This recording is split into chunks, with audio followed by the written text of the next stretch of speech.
Hello everyone, welcome back to Dropped Frames. Oh fuck, I just told Dodger she could come in later in the show, then I realized that we're using this thing. Well, it'll just be a clusterfuck of a show, because that's what it is. Also, my camera's like super zoomed in right now, so I gotta figure that out. Did you do the 720 thing? That's what fixed mine. Well, no, I think here's the technical reason. I adjusted within XSplit when all I had to do was zoom in on my actual physical camera because I was zoomed out. So I like if I lean way back, your head looks even bigger. Yeah, no, it looks like I'm like this.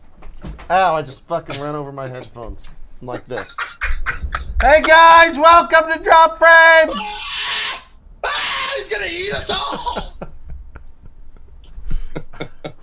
Jesus Christ. Alright, we're not on Skype anymore. We've gotten off Skype. We're going to try it for a show. So far, it seems like it's good. I'm going to figure out... I'm going to make myself bigger. I'm going to adjust this. Or smaller, rather. You're going to unsmall yourself? Okay, that looks good. That looks good. Let's do that. Let's do that. And then we'll just move it down here. And there we go. I'm smaller. Better. Faster, something... Warmer. There's a song about that. Warmer, yeah. Mellier.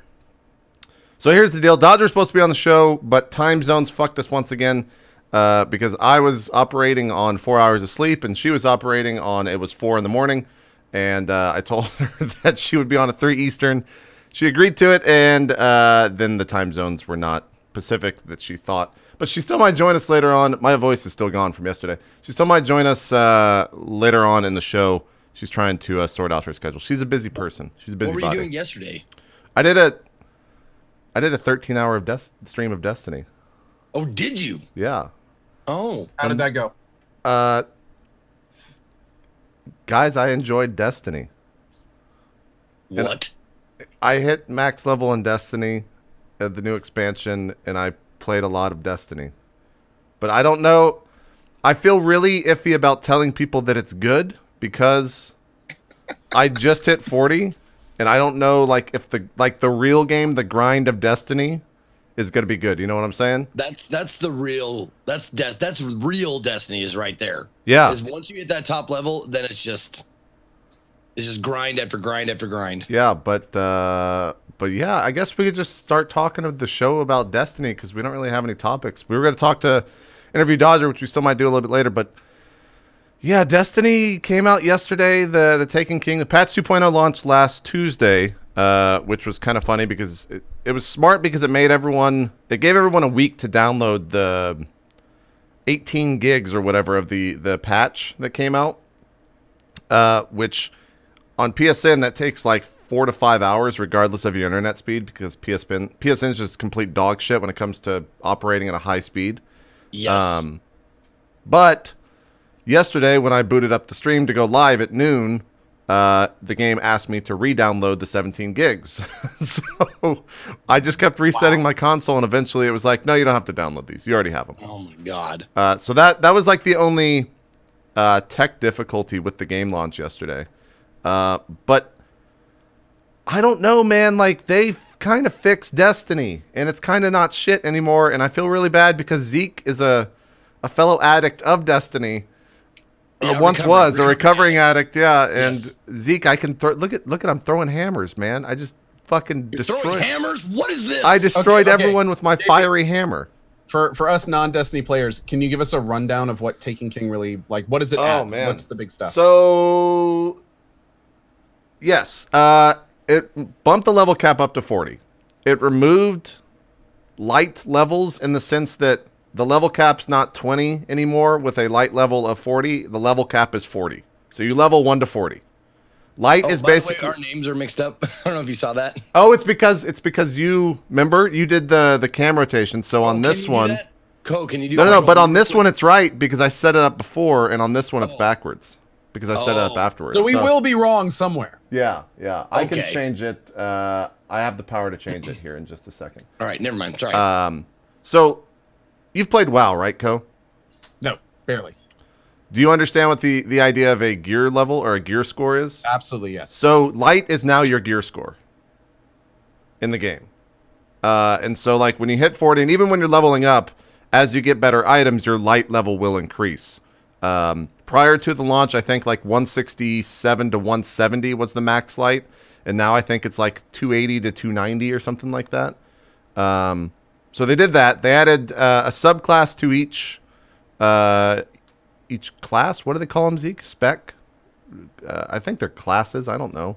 Yeah, I would say classes. Yeah. So the Titan has the Sunbringers, which is a hammer.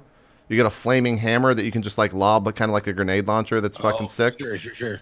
The hunters get a bow, which you can use. It's basically just like an exploding bow, but as you like level up, it does some. It tethers the person to the ground. Now, what does the warlock get? Because the warlock was my class. So the warlock gets the best one, in my opinion. Okay, as he should. You remember that scene in Star Wars where Emperor Palpatine starts fucking electrocuting people? They get force lightning. They get force lightning, Zeke. Let me see if I could find a part where that's pretty cool. Where Anne was force lightning people, because it's. Oh god, that's the end of the fucking game. It's actually crazy. Sunbro Titan. Yeah, so I'm a Sunbro Titan, and Anne was a wizard, and then Strippin was a hunter. Man, I found every part where I fucking go Sunbro, and I cannot find any part where she goes lightning thing, where she goes Palpatine. But the hammer fucking destroys. Like, I just killed a yellow mob, Zeke, in like 4 hits. Nice. So it's super good. I'm going to fix the overlays. You guys talk about Destiny for a second. Zeke, are you at all interested in Destiny after what I've said so far? Yes, of course. I mean, ever since they announced that there was going to be like this huge overhaul or patch stuff, I've been thinking about picking it back up again. But I remember, like, how much time I spent trying to do like everything, trying to drops and doing raids and stuff like that. But I mean, it's just like any other MMO kind of a thing. Like, you grind it until you get it. Yeah, and I don't know how much of that exists in this, right? Like, I don't know how much grinding I'm gonna have to do at max level. I know that so one of the biggest complaints of Destiny initially was that it wasn't story focused. You know, there was like little bits. And did you ever play it, Coh, or did you just watch it?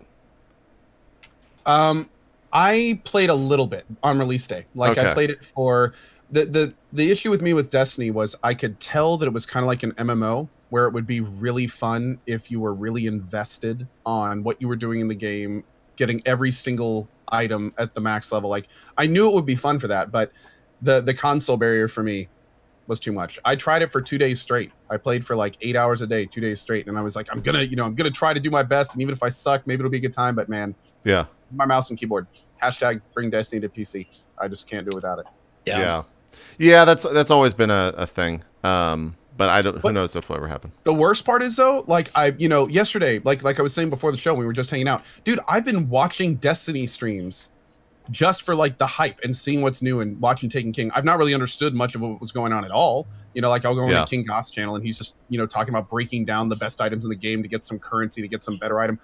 And I'm sitting there like, I have no idea what any of this means, but it sounded cool. And like the systems seem, something like you can invest in. So I really do wish that they bring it to PC. I think it really kind of grow the community and just, I want to play it. Yeah. No, I agree. The story part of the game. So the original one, like, there was no story, right? You would go into a cutscene, and it would be like, the fucking wizard's on the moon, and then he just starts shooting people, right? Like, that's all it was. Like, there was nothing in the fucking original game.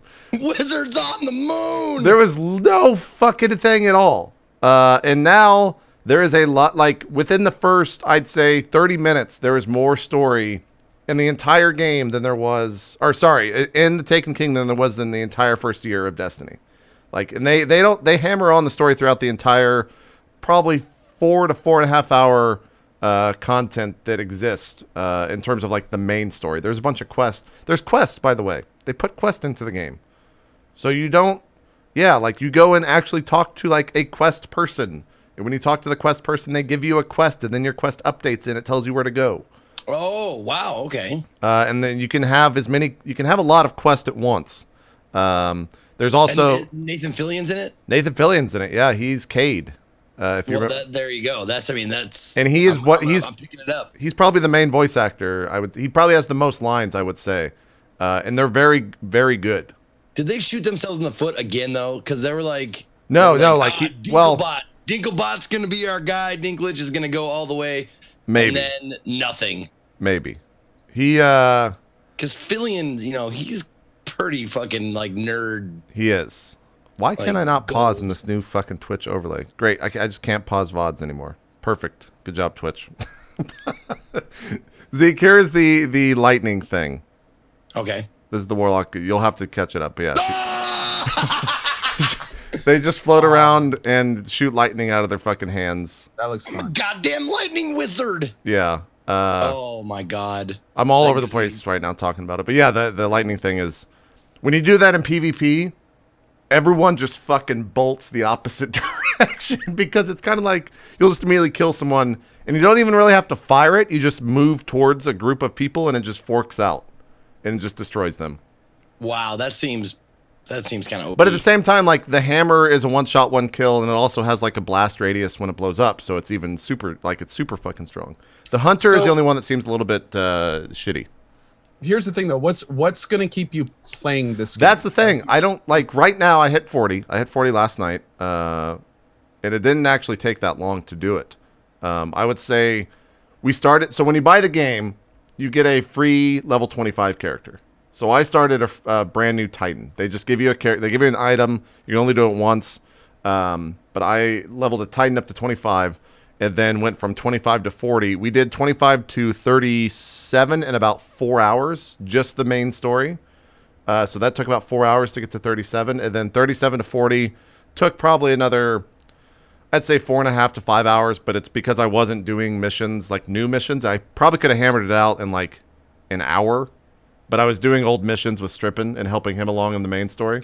So you can go like max level. I would say you could probably do 1 to 40 easily within a day of like a 10-hour play. What was the previous high level? 20. And then the light level was 34. Or yeah. 34. Okay. I think that's right. Okay. Now, if I picked it back up again, would I still be at 30 whatever that I was when I left? Yeah. So you'd be whatever the max was when you stopped playing. It was either 30 or 34. Okay. So depending on when you stopped. Like overly long to get my guy up to 40. No, you would get it in one sitting. Without a doubt, one sitting. The leveling in this game is kind of a joke. It's not. Yeah, it's not difficult at all, and it doesn't take very long at all. Okay. And I think that's a good change. Your max level, you're playing it. Like, what is the next step? Just to farm gear? Yes and no. Like, I have a bunch of quests at level 40. A lot of these quests gives exotic gear, but they're also pretty difficult. I'm gonna get some of these numbers wrong, so I'm sorry to all the Destiny hardcore players in the chat. I think there's 4 strikes at max level, which is the dungeons, and then each of those have hard modes on them, and then the raid comes out tomorrow. So that launches tomorrow. I don't know what time it is, but it launches either, if it's like they did, I don't know. I'm not even gonna say what time it is. Probably sometime tomorrow afternoon is when that'll launch. And that's like the 6-man raid that is the quote-unquote end-game content. So you'll do that once a week. They put in a bunch of new PvP modes. I think 6 new PvP modes and a bunch of new maps. One of them is CTF-ish. It's called, oh god, what is it called? We were playing it here at the end. It's called Rift. And with Rift, there's a. Did you ever play Neutral Bomb in Halo, or Neutral Assault or whatever? So like the bomb spawns in the middle of the map, and then each team fights over the bomb, and then they have to get the bomb and go to the enemy's base and plant it. That's basically what Rift is, except a bomb, a spark, I think is what it's called, charges in the center of the map, and everyone kind of fights around it, and then it's picked up by the enemy team or your team, and then you have to carry that to the other team's base and blow up their base, and you have to do that. It's still point-based. It's first to 20,000, so kills still matter immensely. Like, you can win a game and no one will plant a bomb, but that's usually not the case. Like, people will get plants pretty easy because you just have to run and do it. But we played that like a lot last night. We played that for probably an hour and a half, maybe 2 hours, and leveled Strippin up that way. You can level through PvP as well, like adequately, and you still get rewards and everything. But yeah, like in game, I think it's doing quests, it's farming gear, it's farming reputation because they put a bunch of reputations into the game. So it's kind of like old school WoW in a sense, where you're farming reputation, but you're still killing things. It's not like you're killing the same thing over and over. Actually, that's not true. You're not. It's not like a laborious grind, I guess. Is there say. Lots of new like mobs and enemies and stuff? So that's kind of the weird thing. I guess I'll just spoil it because who cares about it's fucking Destiny? Who cares about stories? Or cares about spoilers in Destiny? Like the Taken King, right? He takes people and he gets recruited. They like join his army under this bullshit thing, and you fight quote unquote Taken. That's like the new mobs. But Taken, okay. So like they're zombies or whatever. Taken, yeah, they're reskinned versions of every mob in the game. Gotcha. And they're reskinned with like this weird kind of like space thing. Do they have a particular set of skills? We were making jokes like that. And also in the beginning, they start out the game with a pretty cool cutscene. 2 cutscenes, actually. There's like a prelude to the main cutscene and then like the big cutscene. And like the dialogue is pretty funny. I forget her name, like Eris, I think. I don't know the story of this game at all, but Eris, prior to this expansion, I mean, because there was a lot. Eris was like the one, she's kind of like the mystical bullshit in the game.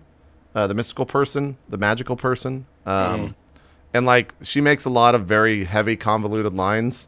And Nathan Fillion, and they kind of just make fun of her the entire game, which is kind of funny. It's kind of cool. I'm glad they interjected or injected some humor into the game. Yeah. Oh, and the other thing too is Peter Dinklage. He's not in the game anymore. They redid all of his voice acting.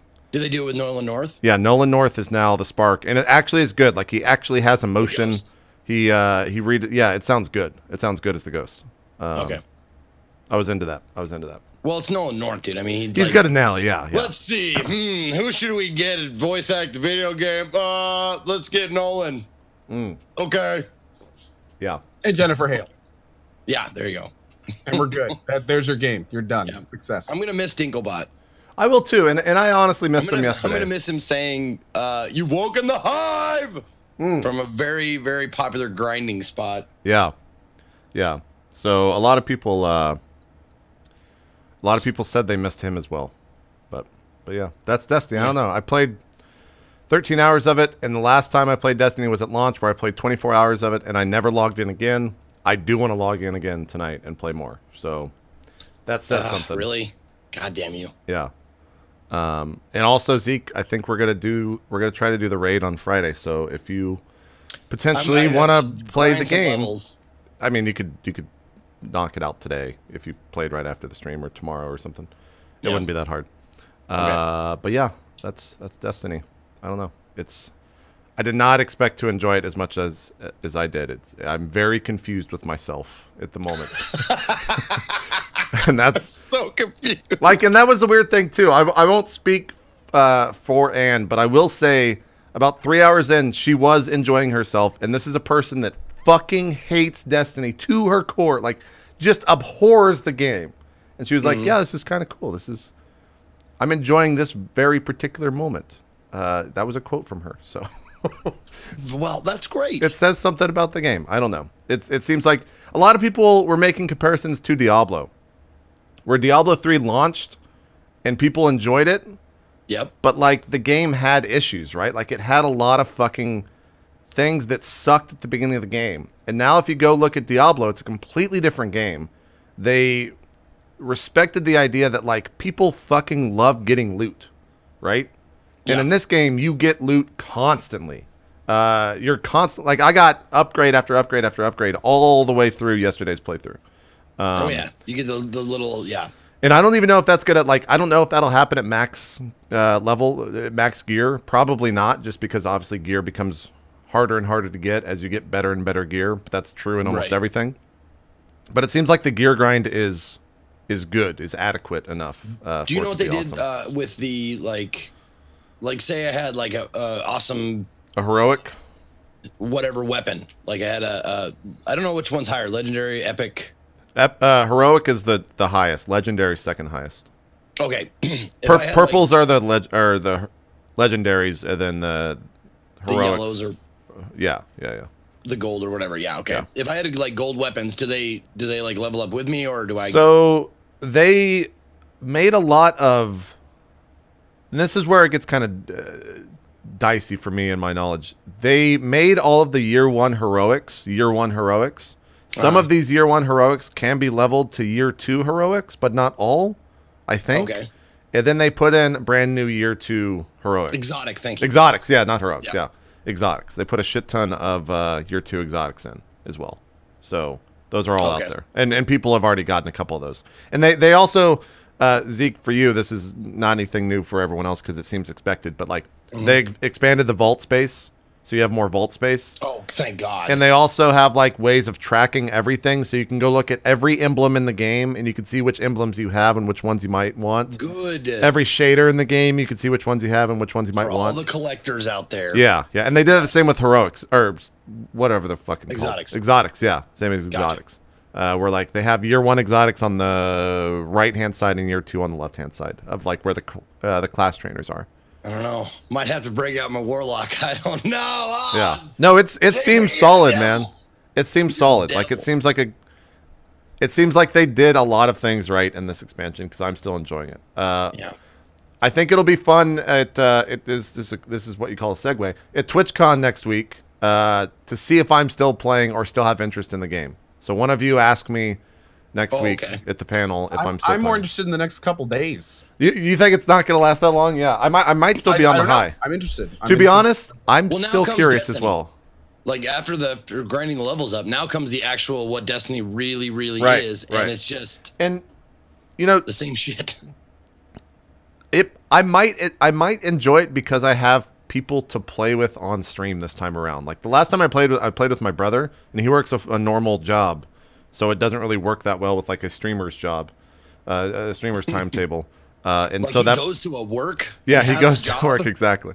So it might be the fact that I just have people that I'm enjoying playing with as well, with Strippin and I think we're probably getting a bunch of subs because a lot of people still play this game.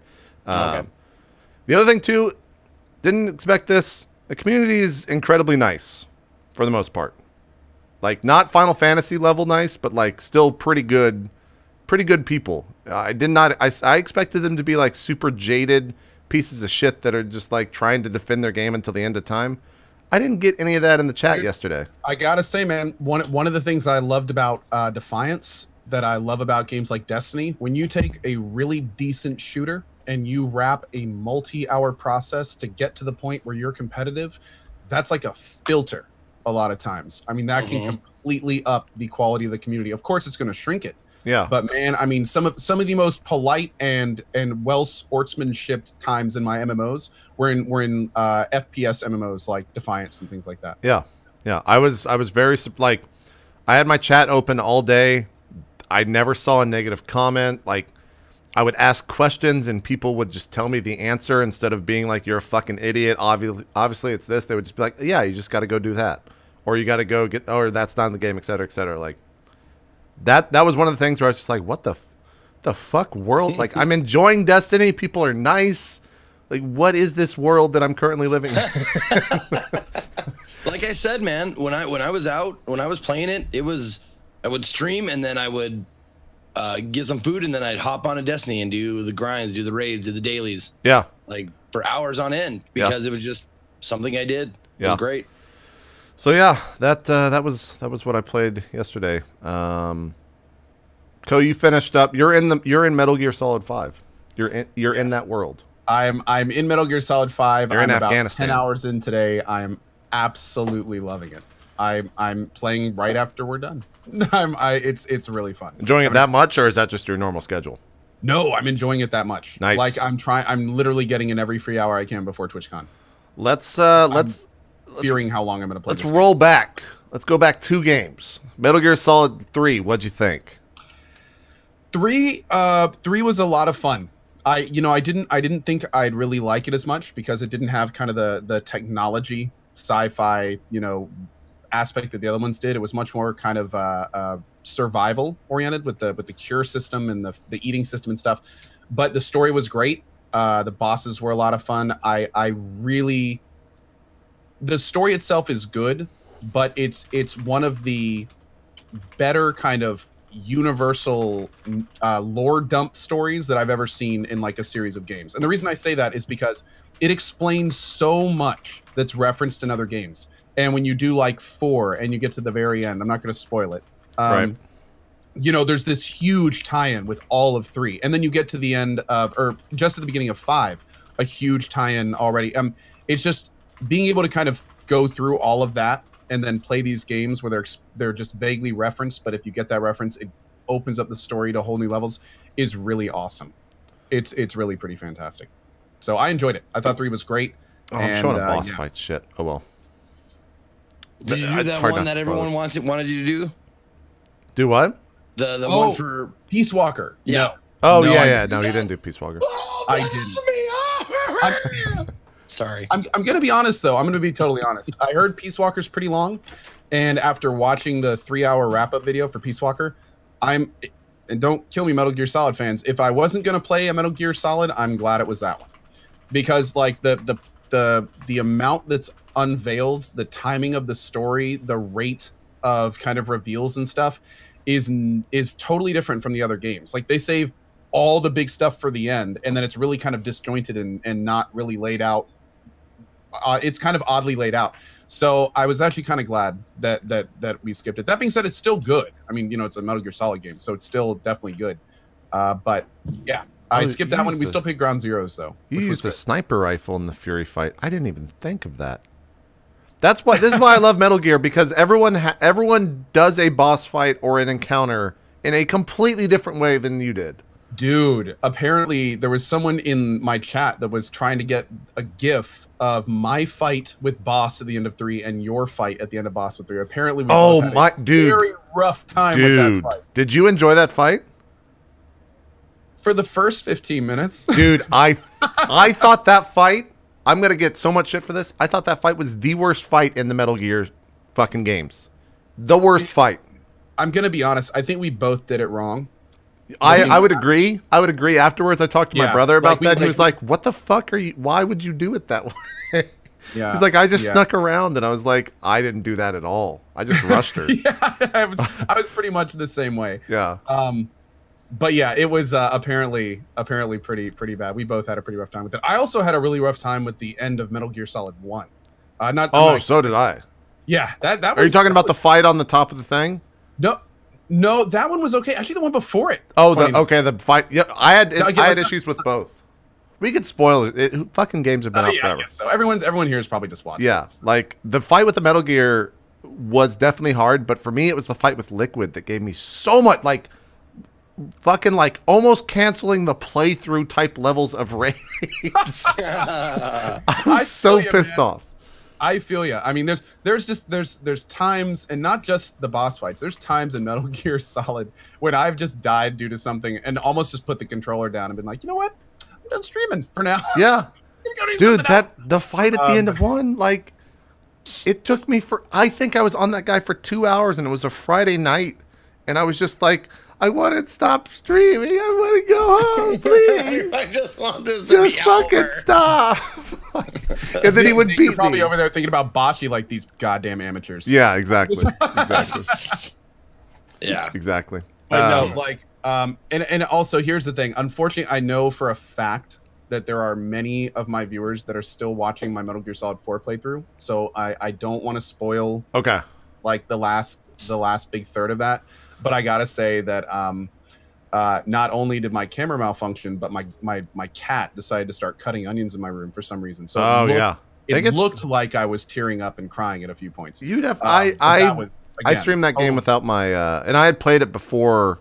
That was the one Metal Gear Solid besides. No, I guess the one Metal Gear Solid that I had played from start to finish before I played the playthrough or did the playthrough of it, and still like I got. The end of that's pretty emotional, man. Like, there's some stuff that happens that's not... It's not like a sad emotion or anything, but it's like... Dude, it's like, this is a really cool thing. That I thought it was a really cool thing. Not the very end, but, like, the last fight. Let's say that. Careful, don't even say what it is if you don't mind. Yeah, no, I'm just going to say the last fight I thought was a really cool thing. There's moments of that, like, lines of dialogue and that where I was just like, this is a beautiful thing.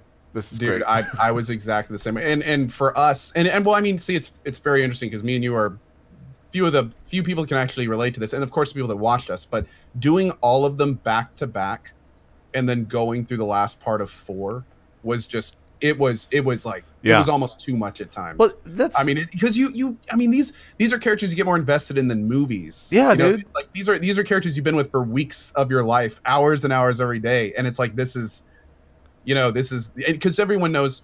Well, again, it's common knowledge that Metal Gear 4 is the last in the timeline. Yeah. So it's when you're getting to the end, it's just like you don't want it to end. You don't want to know what happens. Yeah. You know, and you're seeing all the inevitables, and you don't want them to be inevitable, and it's just And I've watched the last fight. I've played it and watched it 3 other times since I've played it.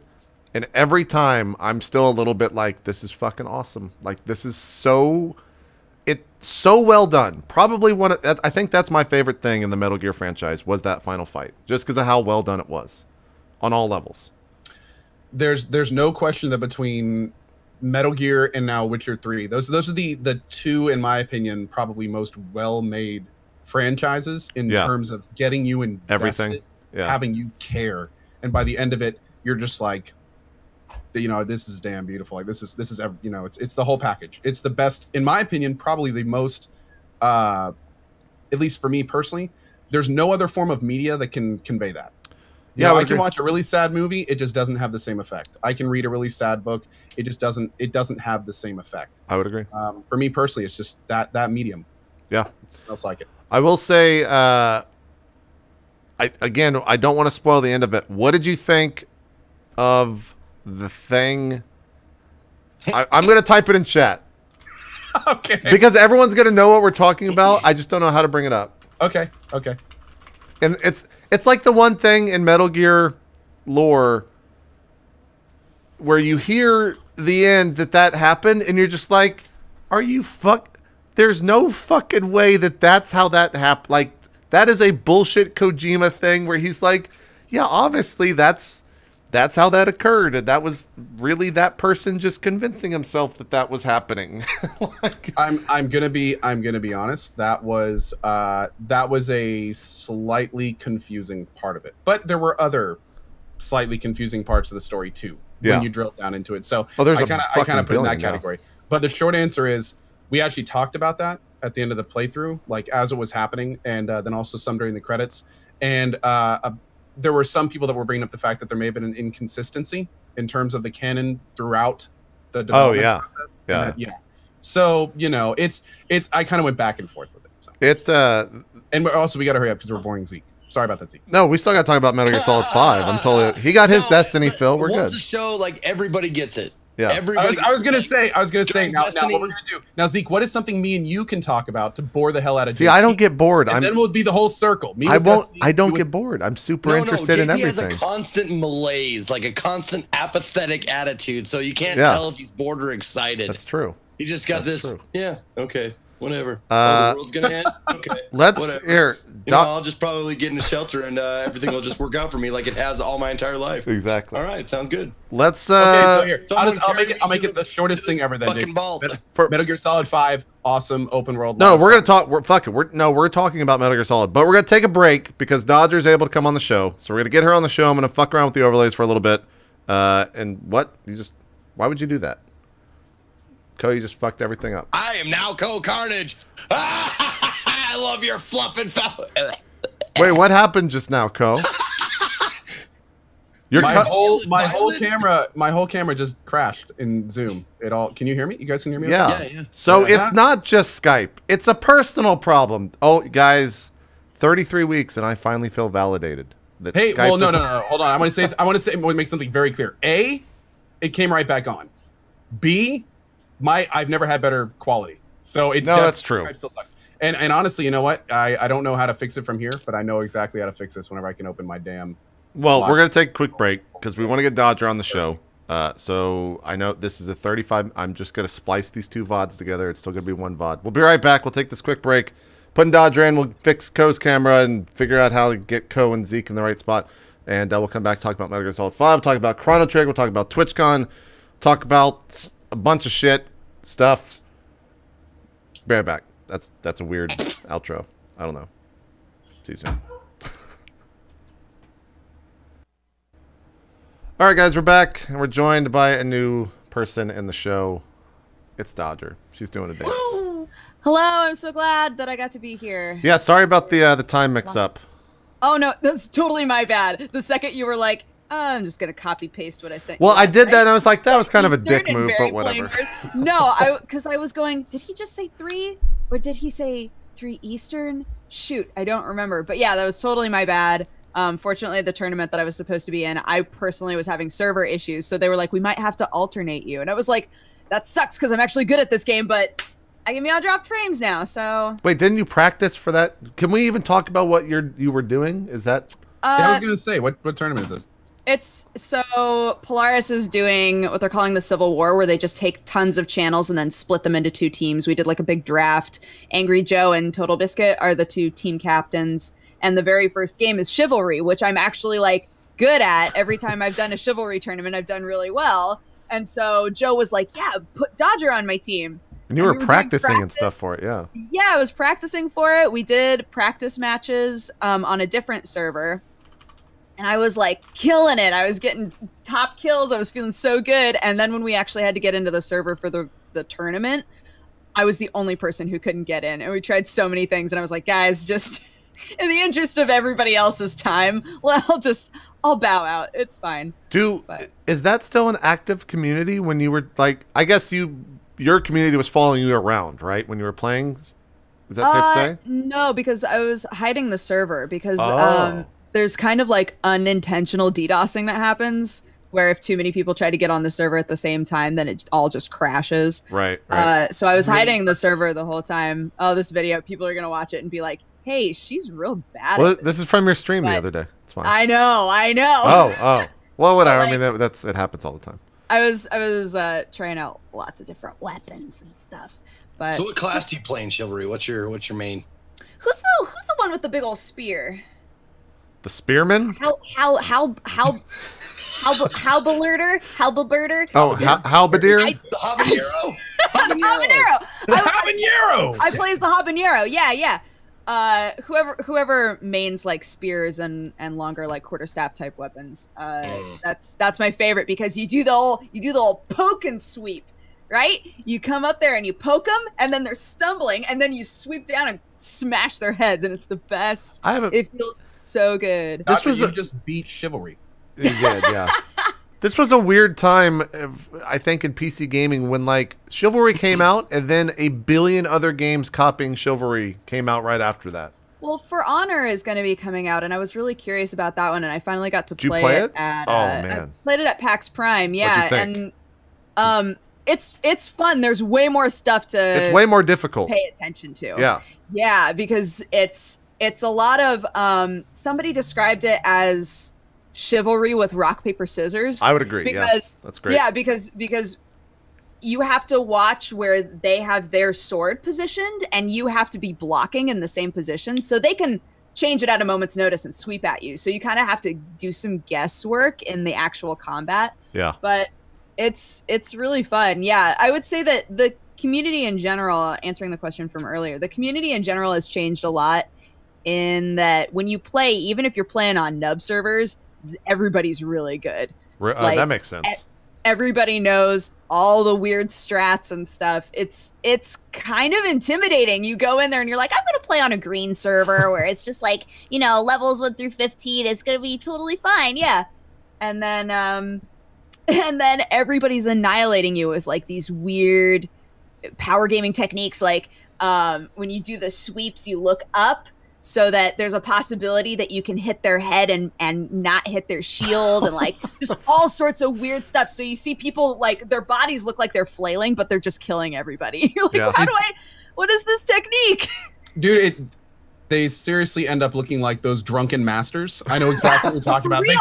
They come at you like crouching and spinning and like then they'll go to the left and right and then crouch again and spin and look up. It's crazy shit. I know exactly. But it's really interesting because to JP, to answer your question earlier, there is still very much a community in Chivalry, and sure, yeah. Dodger is talking about them. That's who they are now. They basically just have these inner tournaments. They're really, really good. There was a guy that used to play with us all the time. I used to play Chivalry every Friday, and there was a guy that played with us all the time, and he literally would go, X kills 0, X kills 0 every single round, and then he and his buddies would go off and have these like tournaments that would last. In some cases, he told us one tournament lasted an hour and a half because they couldn't kill each other. Wow. They just had they kept deflecting and dodging. Is that like in the little arena thing? One round. The like gladiatorial fight? They were doing like 3-on-3s and stuff. Oh, okay. But gotcha. yeah, I mean it's a very tactical game. And what's crazy is For Honor is taking that to like a whole different level. I haven't even played For Honor yet. But I can tell you the Chivalry guys are probably gonna absolutely eat that up. It's pretty fun. For me, the thing that was added to For Honor that Chivalry doesn't have that I am so in love with is dodge rolls.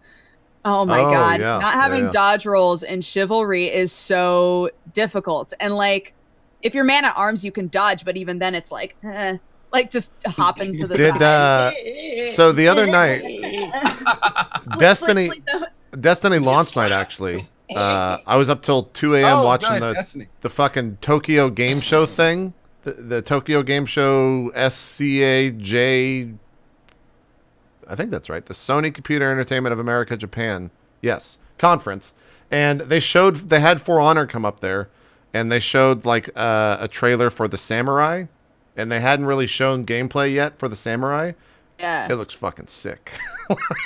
I wish I could play it, but it's a YouTube VOD, so I can't. But you can go look at it. All the sides play differently? Yes. Every side plays differently, yeah. So, like, the knights have, like, giant two-handed swords. They have giant, like, I guess they're broadswords, technically, but you can two-hand them. And then the Vikings have, like, an axe or maybe two axes. Swords. Yeah, they're bastard swords, exactly. Is it Chivalry style where you get to pick from some weapons, or is it like... I don't think so. At least not what I played at PAX. Was there different weapons, Dodger? Do you remember? I think you could only choose, like, one weapon. I don't remember ever getting to choose a weapon. Yeah. Do you pick a class? No. You know what it reminds me of that show that was on Spike for a little while. You remember that show on Spike where it was like Ultimate, or it wasn't Ultimate Warrior? Yeah, I think it was. It was Ultimate Warrior, and then it was like History Edition or something. You know that they made a game for that, and then Vikings versus ninjas or something like that. Who would win? They made a game for that, and then it got put into Chivalry. Yeah. Yes, the Chivalry expansion is based on that. Yeah. Deadliest Warrior? Yes. The Deadliest one Warrior. Yep. It's all based on that. Yeah. I don't enjoy Deadliest Warrior nearly as much. I gotta ask something though. So you're saying that when you start For Honor, you pick a side.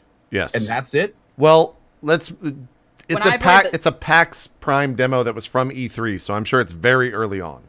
Yeah, when I played the demo, it's a very long tutorial because the battle system is a bit more complex. So they like take you through a really long tutorial, but I don't remember ever making any choices really.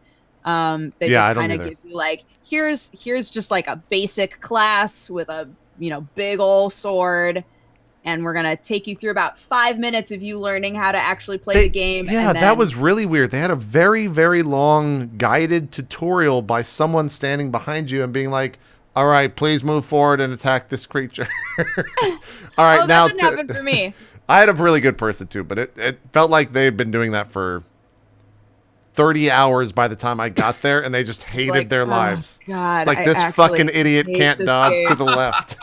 Yeah, I was so glad that it was me, Sam, Krendor, and our friend Brad. And the four of us, we just like annihilated the other team, and we felt so good. We got wrecked when we went up and played because I think that was the first time I went. It was me, Sam, Ann, and Sacriel, and I think it was Sam's first experience with the game. We played on Saturday, I think. Did you guys play after that? Do you remember? He's played it at a previous convention. Okay. Well, maybe he just sucked in that particular game, and everyone else was bad because we got fucking murdered by the other team. We got absolutely destroyed in our game. But it was still fun. And the samurais look really cool. They have like fucking awesome looking swords, and they have like all their little poses and shit. I want to play as the samurai in that game, I think. It looks cool. Yeah. We haven't even seen the Vikings how many classes there are? Well, there's three races. There's the Vikings. Are they just knights? I think they're just knights. Vikings, knights, and samurai. Yeah. Oh, that's it so far. Are there any more or not? We don't know. I don't think anything's been announced. Yeah. Okay. I'm not sure. I will say. I'm hoping like there's going to be like They seemed pretty more throughout history. You know, I'm sure they could probably add a bunch. Yeah, I'd love to see a caveman. Oh my god! With a big fat fucking club, like, or his woman, like by the hair, and just. Wow. Beat somebody down with his mate. They seem very responsive to Twitch streamers. So I think if you want a chance for that, Zeke, you probably just get a chance to like play that before everyone else. They seem very in line with the idea of streaming and stuff like that. So, and I think Ubisoft just does in general because like it's right up my alley. They're the same way with Rainbow Six. Unfortunately, the beta is like the same weekend as TwitchCon, so that's dumb. But apart from that, I would love to. I hope. Are there any announced things for modding for Honor? Because I can think of. I think that game's so early on that like they don't even know what they want to do with it yet. Yeah, I want to Fallout for Honor, like Brotherhood of Steel, Outcasts, like Enclave, all in their power armor with their different. Oh my. Aww, yeah, that'd be good. That would be fun.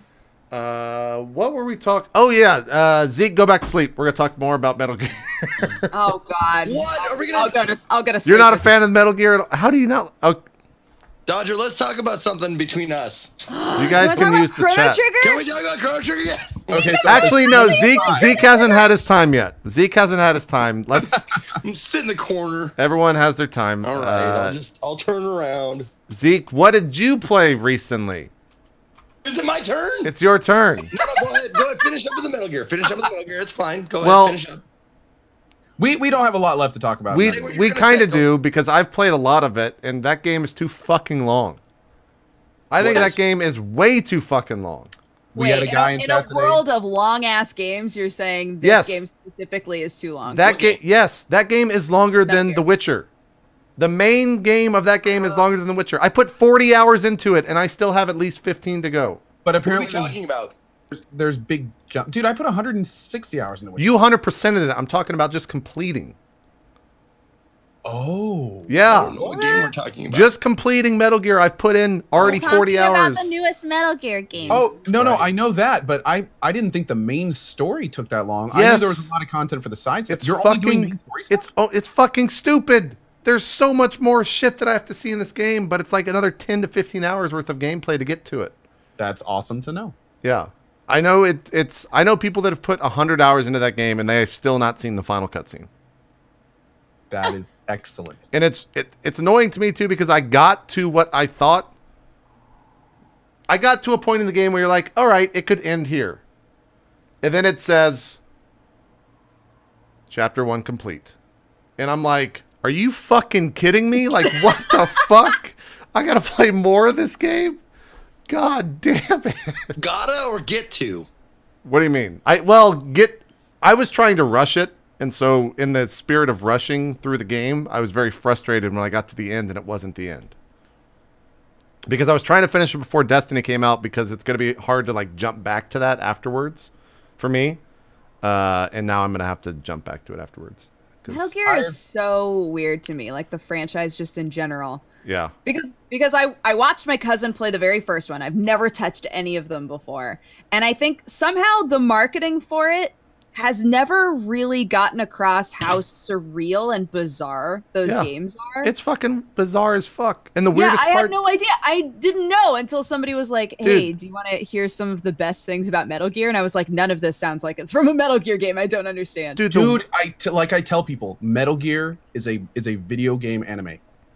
I've watched a lot of anime, and this is taking the traditional, constant repetition, huge emotional inputs at random times, just like really connecting to the character. It is a video game anime. It is structured from the ground up to be that way, with a lot of Easter eggs, little nods, a lot of humor. 1 billion Easter eggs. Almost too much humor at times. Like it's kind of crazy. Like there can be super serious moments, and then they'll throw in a dude, having crazy stomach issues around the corner. I mean, it's like. It's really who's also a main character of the game, and which is the stupidest. It goes as far. Cohh just described someone that throughout the entire Metal Gear series shits his pants.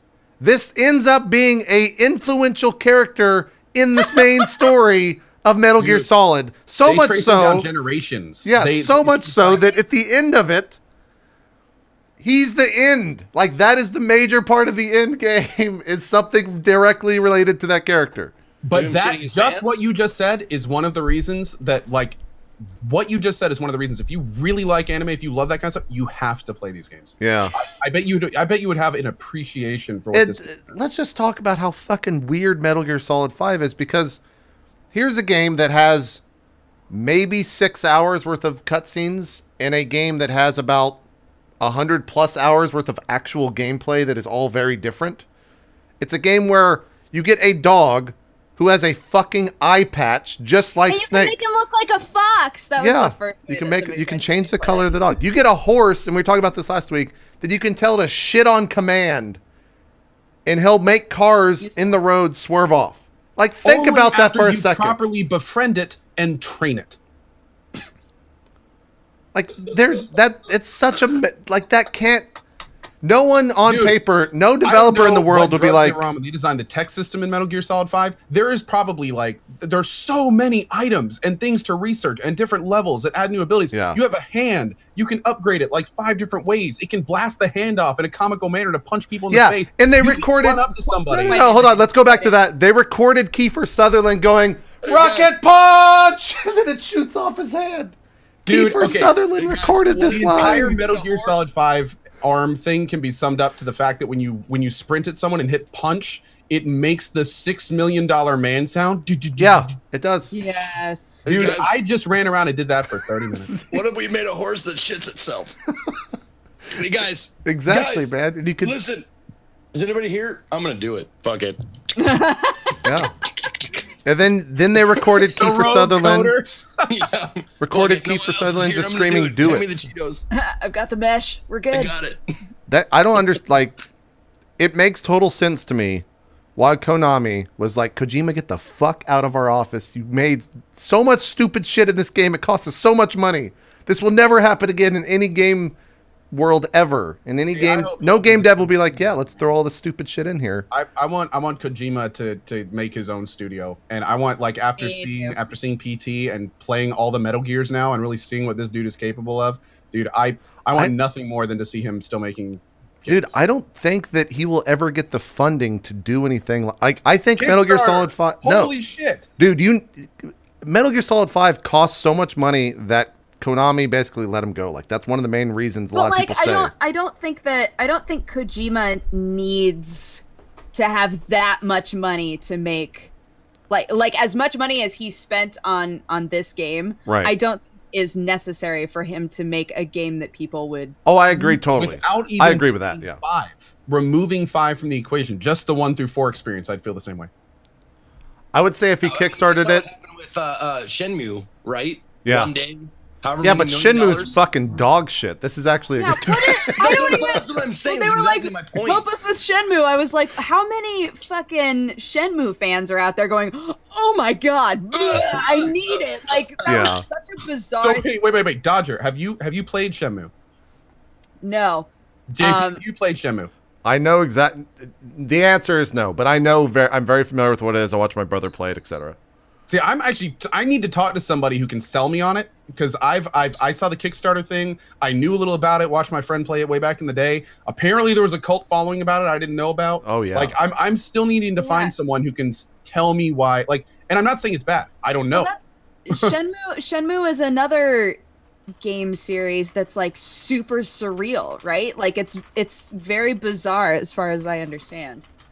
Yeah, it is. And so it wasn't very marketable to the consumers at large, but there were lots of people who played it and were like, this is the most incredible thing I've ever touched with my hands. So those people were the one who were like, take everything, take all my bomas, take all my money. Fuck, man. Huh. Well, that's what I was like. If Kojima was like scratched his cheek, they'd be like, "Oh, we'll do it. We'll do whatever you want." What did that mean? Did that mean you want money? We'll give you money. Here's some money. Let's give you money. They would say that, but then they'd be like, "What does that mean? Does that mean Snake has another? He scratched his? Is that an Easter egg? Is that an Easter egg? Like, that's what they would. That's what the Metal Gear community would fucking do. Is that a nod to somebody? Yeah, they try to figure it out that way. But yeah, this Metal Gear Solid 5 is a fucking weird game that I think everyone should at least play, because the gameplay of it You don't even need to know the story of it. The gameplay is so fucking good. I just want to put all of the terrible anime openings into my radio so that I can like walk around shooting people. Yeah. You could have a helicopter swoop in from the fucking sky and on the loudspeaker, Dodger, blasting your anime intro music. That's all I've ever wanted, JP. Various 80s rock band songs, like She Blinded Me with Science. That are in the game. Yeah, I mean, still good. Still prime, yeah. A gorgeous set with hits such as She Blinded Me with Science, The Safety Dance. Mwah. Gloria's in there. That's my go-to tune. I like Gloria. Did you get that? Did you find that tape yet, Ko? I haven't found that one yet. I found like 5 or 6, and every one of them I was like, God, I wish I could play this. Same here. I was the same way. Now I can look at it in the menu. I booted the game up after the stream and was like, let's play Take On Me and just walk around and kill people. And that was awesome. I enjoyed that thoroughly. But yeah, that's fucking a weird game. And I'm interested to see how much time you spend with it, Ko, because I put in, Steam says 40 hours and I'm just like, all right, I need a break because this is like too much. It was too much fucking game. The stuff I pledged to so far, I'm going to complete the base, which I've heard is pretty big. Oh, that's... And pretty much do You'll all do that. the options.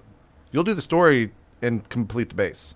Oh, really? Yeah. Okay, that's great. That's great. And all the research? And then you'll get a second base. And then if you want to spend money, you can get a third base and a fourth base. Like real money. Oh. Yeah.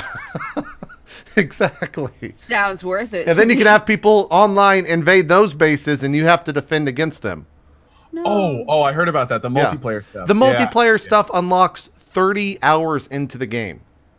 Think about that for a second. That's fucking... You know the people you're playing against are going to be serious. Yeah, you know exactly. There's no new players there, man. It's fucking so weird. It's so weird. I can't wait to check it out. Should be fun. But I feel like I don't know. No, I haven't touched it, so I don't know.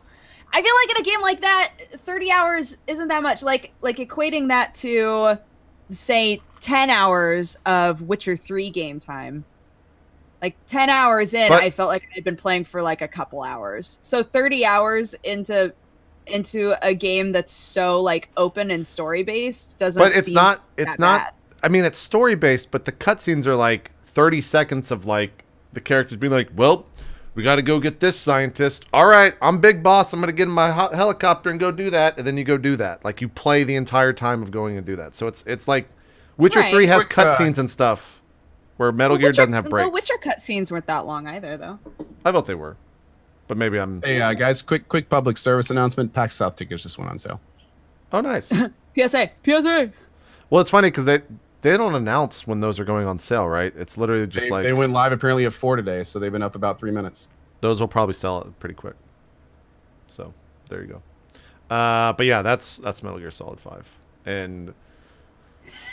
Fucking what People are so angry that we were like, yeah, what the fuck, Shenmue, right?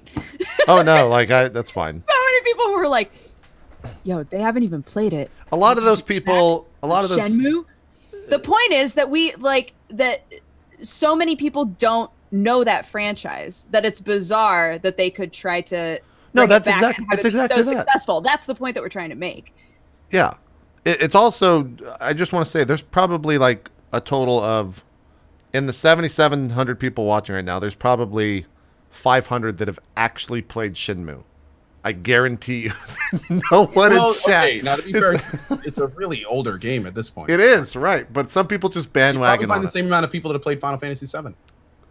They were really, really popular around the same time. Maybe Final Fantasy VII definitely had a longer... Yeah, I think... Around these days, like, I don't know. They came out at the same time, really?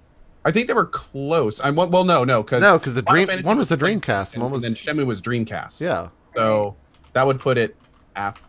Let me see when Final Fantasy VII came out. Final Fantasy VII history and date. Final Fantasy VII came out on January 31st, 1997. Shenmue came out November 8th. Or in Japan, it came out in 99. In the US, it came out in November 8th, 2000. So a couple years later. Yeah. But no, I remember like everyone that when I was growing up, everyone that I talked to that would talk about Final Fantasy VII, it was like Shenmue, Final Fantasy VII. There was the Dragon one for the Dreamcast. Like that was basically if you played one, you played them all. Panzer Dragon Saga. Yeah, something like that. I never played those games. Those always seemed bizarre to me. But anyways, they're fun. They're RPG RPG-ish. Yeah. Then they released one for the launch of the Xbox One. It was it was terrible, right? It was God. I was about to say God shit because I was trying to combine dog shit and God tier into the same God thing. shit would be like a God great shit. game, right? Or dog tier. Or dog tier. Ooh, That is a dog tier game. That's a dog tier game. Maybe I'll start With saying an that eye for a patch. staple game. Yeah. Metal Gear Solid 5.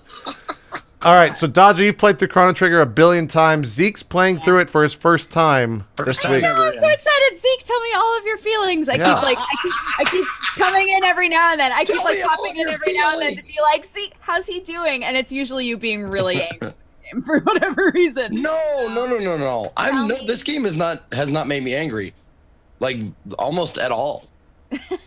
It's great. I know I'm having a blast playing Except for last night. Well, last night I got lost in the story. Like I didn't know where to go. Dude, every time you hit an enemy, you'd just be like, ah! Yeah. No, I was wandering around a little bit trying to figure out where this one guy was, and then I finally talked to some peoples, and they were like, "Oh, he's up on a mountain." I was like, "God damn it!" Wait, is this from last night? Are you still? I traveled through like all of time. Well, there's like, parts in that game where it's confusing as shit. It's a game about time travel, for those of you who don't know. Yeah. Yeah. And you should play it. If you've never played Chrono Trigger, just stop. Just go buy it. Spoilers. No, I'm really, really glad that I picked it up. Because it's a game that I have been meaning to play forever. It's like one of those games that I missed. There are several like classic games that I missed that I try and pick up along the way here. One of them, like back in the day, like when I first started streaming, like one of them was Half-Life, and I was like, I never played any Half-Life, so I had to pick it up and play that. And I never played it Uncharted, so I had to pick them up and play that, and like that kind of stuff. And this was one of those ones that was on my list of games that people were like, dude, this is like my favorite game of all time. Yeah, it's up there for me. Top 3. And there's one of my favorite guys. I don't know if Oh, this guy right here, you're talking about the time guy? No, I'm talking about my favorite. I don't know where to pause. Playable character. Do you hear the change? You don't. No. You don't hear the change. Okay, never mind. No. Damn it! I thought I was pushing it out to the auxiliary, but I guess I'm not. Oh, you were trying to do voice effects. I was just like, trying to do a voice effect. No, I do. I looked over to my roommate's dog, and I'm like, what the fuck is he doing? No, I have my robot voice for Robo. Oh, Robo. He's your favorite character? He's very close. He doesn't talk enough to actually be my favorite character. That's the only problem. I've never heard someone say that Robo's their favorite character. Well, he's close. It's all about Frog, man. But that's what I'm saying. Like, see, everyone goes straight to Frog. Frog is awesome. No, everyone goes to fucking Frog. Magus is the best character in Chrono Trigger. Hands fucking down. They're like, they tie for my favorite. Magus, no, you can't go too far with Magus because I've only met him like maybe twice. We can't. Oh. We can't. Okay. So, no, Frog is an easy favorite, but honestly, I don't know. Well, like, Frog has the most epic, awesome. Like he's chivalrous. He's a paladin frog. He's an easy character to like. He is, but like I like Luca. Luca's great. Luca's great. Awesome. Yeah. I want to say her name is Lucha because it has 2 fucking C's in it. Yeah. Well, because it's like that's the 2 C's makes it Lucha. I will say that Frog gets the coolest move with frogs. Is it Frog Squash? Is that the name of the move? Yeah. With the rainbow frog. Yeah. Oh, I haven't got that yet. See, that's very late game, but it's just a move. No, I only have 2 triple techs. I have the triple raid and the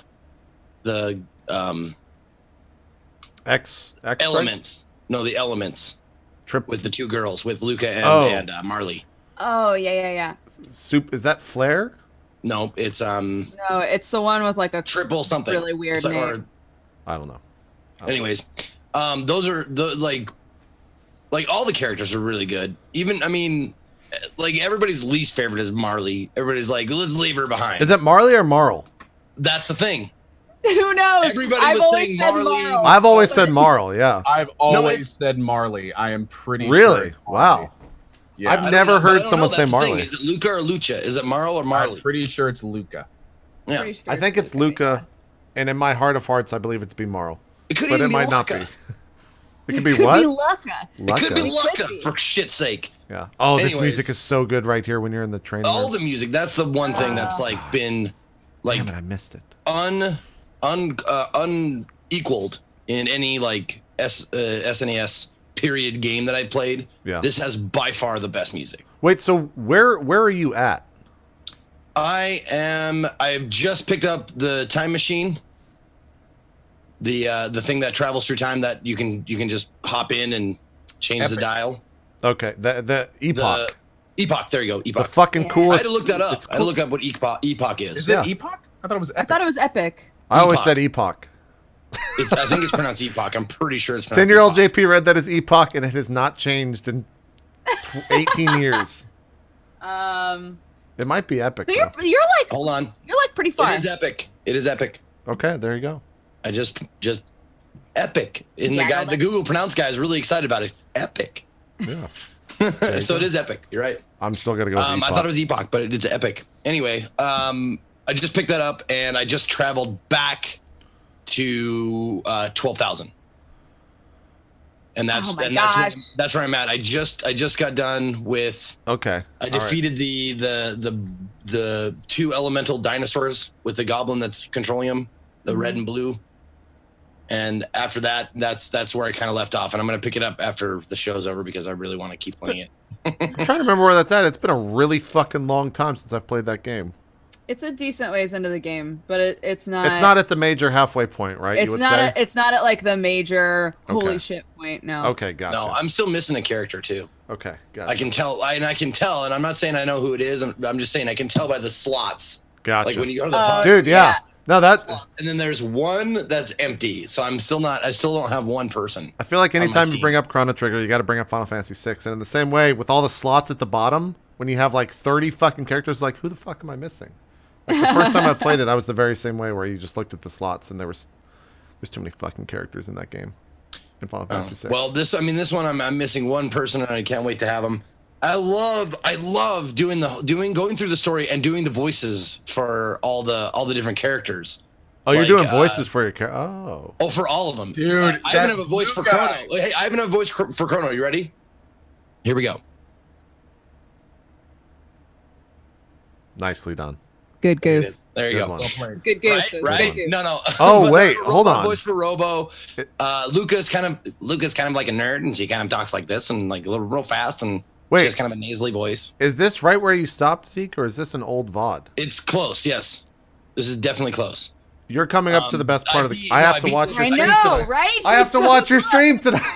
I beat the demon guy. The best music in the game and the best scene in the game is coming up tonight on your cast. Seriously, someone said the frog when Frog like cuts the. That one's pretty good. The path. That's good. Like, yeah, it's pretty good, but for me, the best one's coming up. Story-wise, though, there's like a. Yeah. It's good shit on the horizon, Zeke. Shit, oh my god. Yeah, but I do voices for everybody. One of my new favorites is he's a general or he's a something, and he's like the first time you see him is when you go to the airship, the black something, and Black you Magus? stop at it. Is that right? And he comes in and he says, "Hey, you can't touch that." Whatever. It's the Queen's like guy in 12,000. Yeah. What's his name? Can't remember his name. No. It's been a long time. Dalton. Oh, Dalton, yeah. Dalton. Oh, fuck that guy. Dalton has a Dudley Do-Right voice when he comes. He's like, "Oh, you're done now. Get the fuck out of here. You're not allowed to be here. Go. I'm going to imprison you." So everybody has a different voice, and it's a fantastic, like, it's a great story.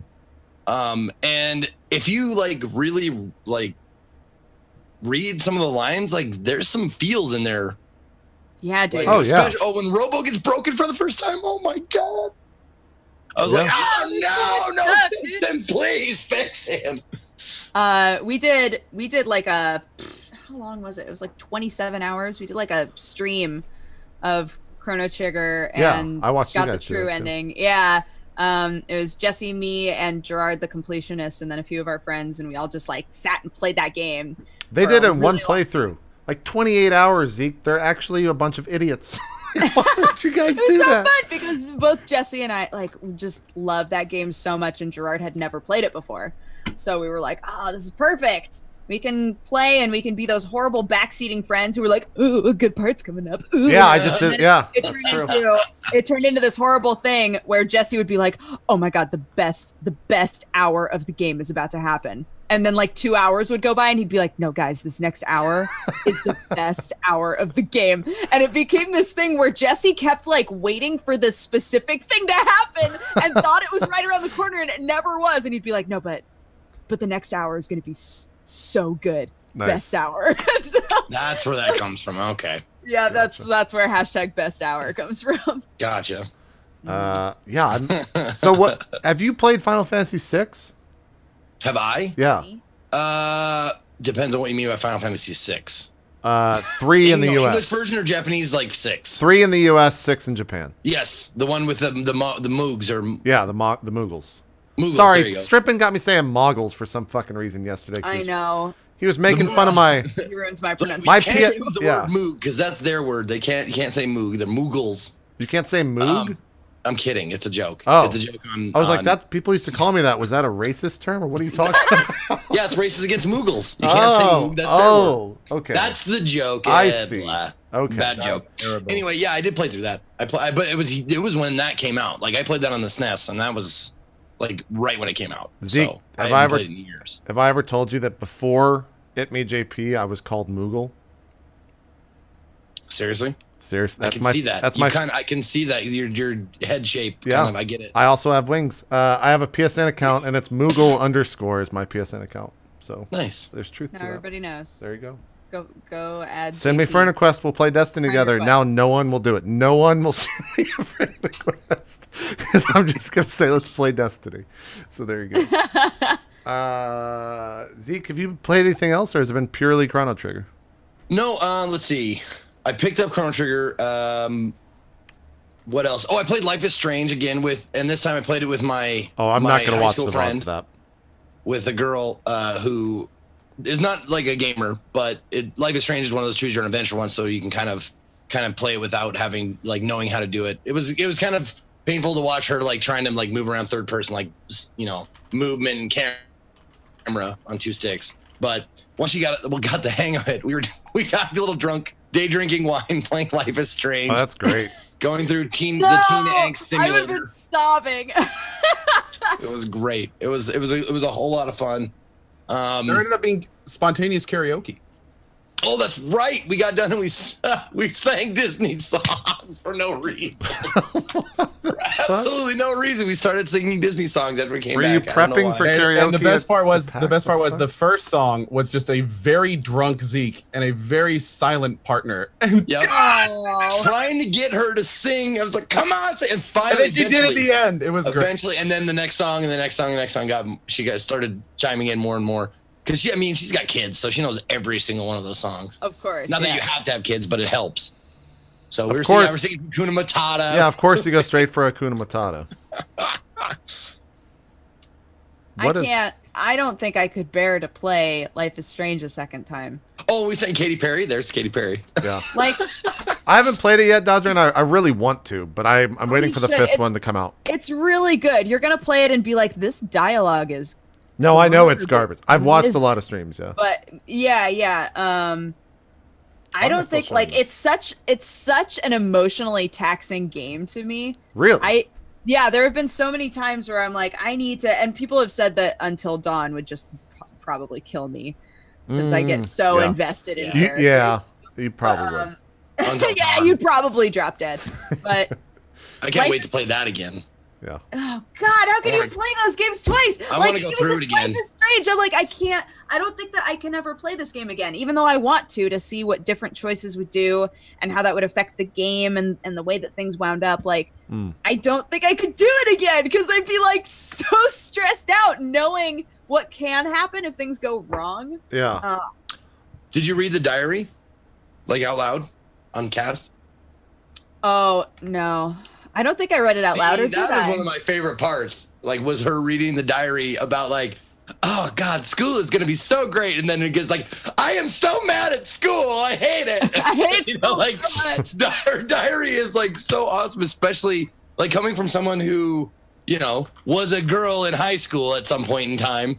Like I asked her afterwards, I was like, "How accurate was the diary?" I thought you were saying that you were, and I was just like, "What?" I know. I was kind of like, "Oh, this is okay." Yeah, where is he going with this right now?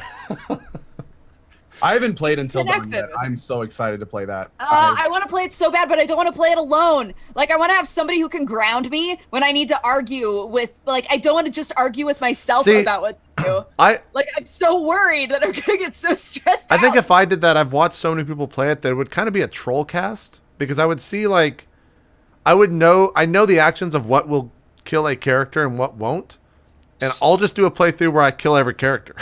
I purposely just try to get anybody because I really do want to play it and I don't want anything. I'm in that boat, Dodger. Okay. Yeah, so I haven't watched anyone. Even if I see a screenshot, I'm like, no, I don't want to. Just in case. Just in case, I don't want to know. You know, it'd be a great parallel, Dodger, is if you had Krendor on Skype with you as you played it. Jesus, that would be like, amazing. I don't know, just let him die, I guess. It'd be like Krendor.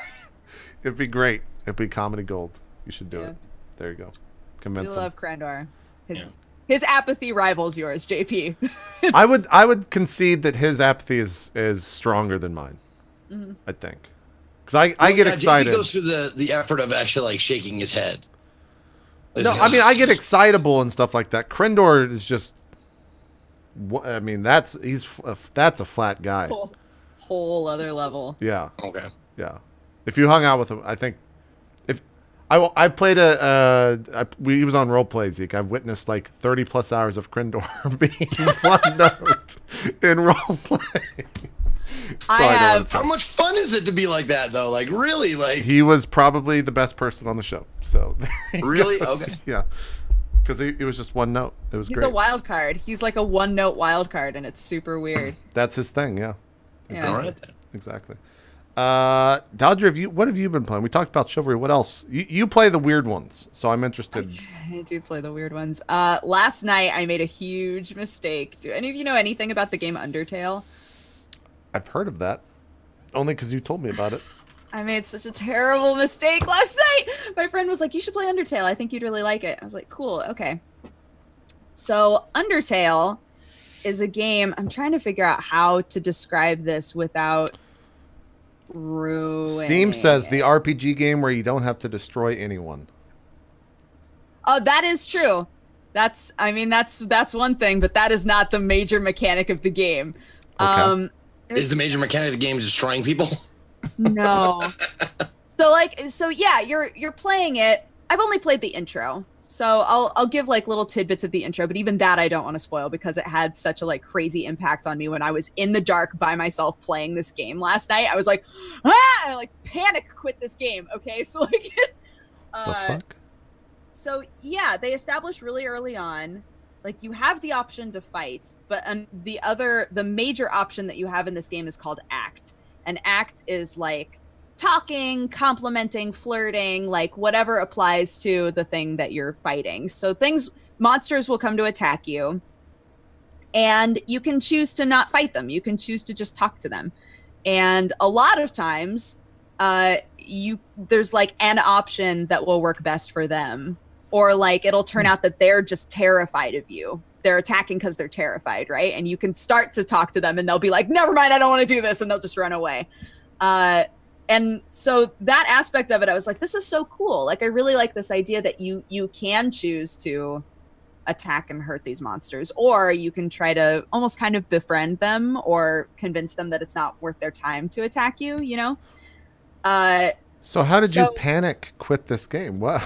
So the other major aspect of this game is that it remembers everything you do. You cannot save scum in this game, and it freaked me the fuck out. I did something, and then I closed the game, opened it back up, and it remembered what I had done without saving. And it was like, we know what you did. And I was like, what the fuck? And it like freaked me out so bad. Wow.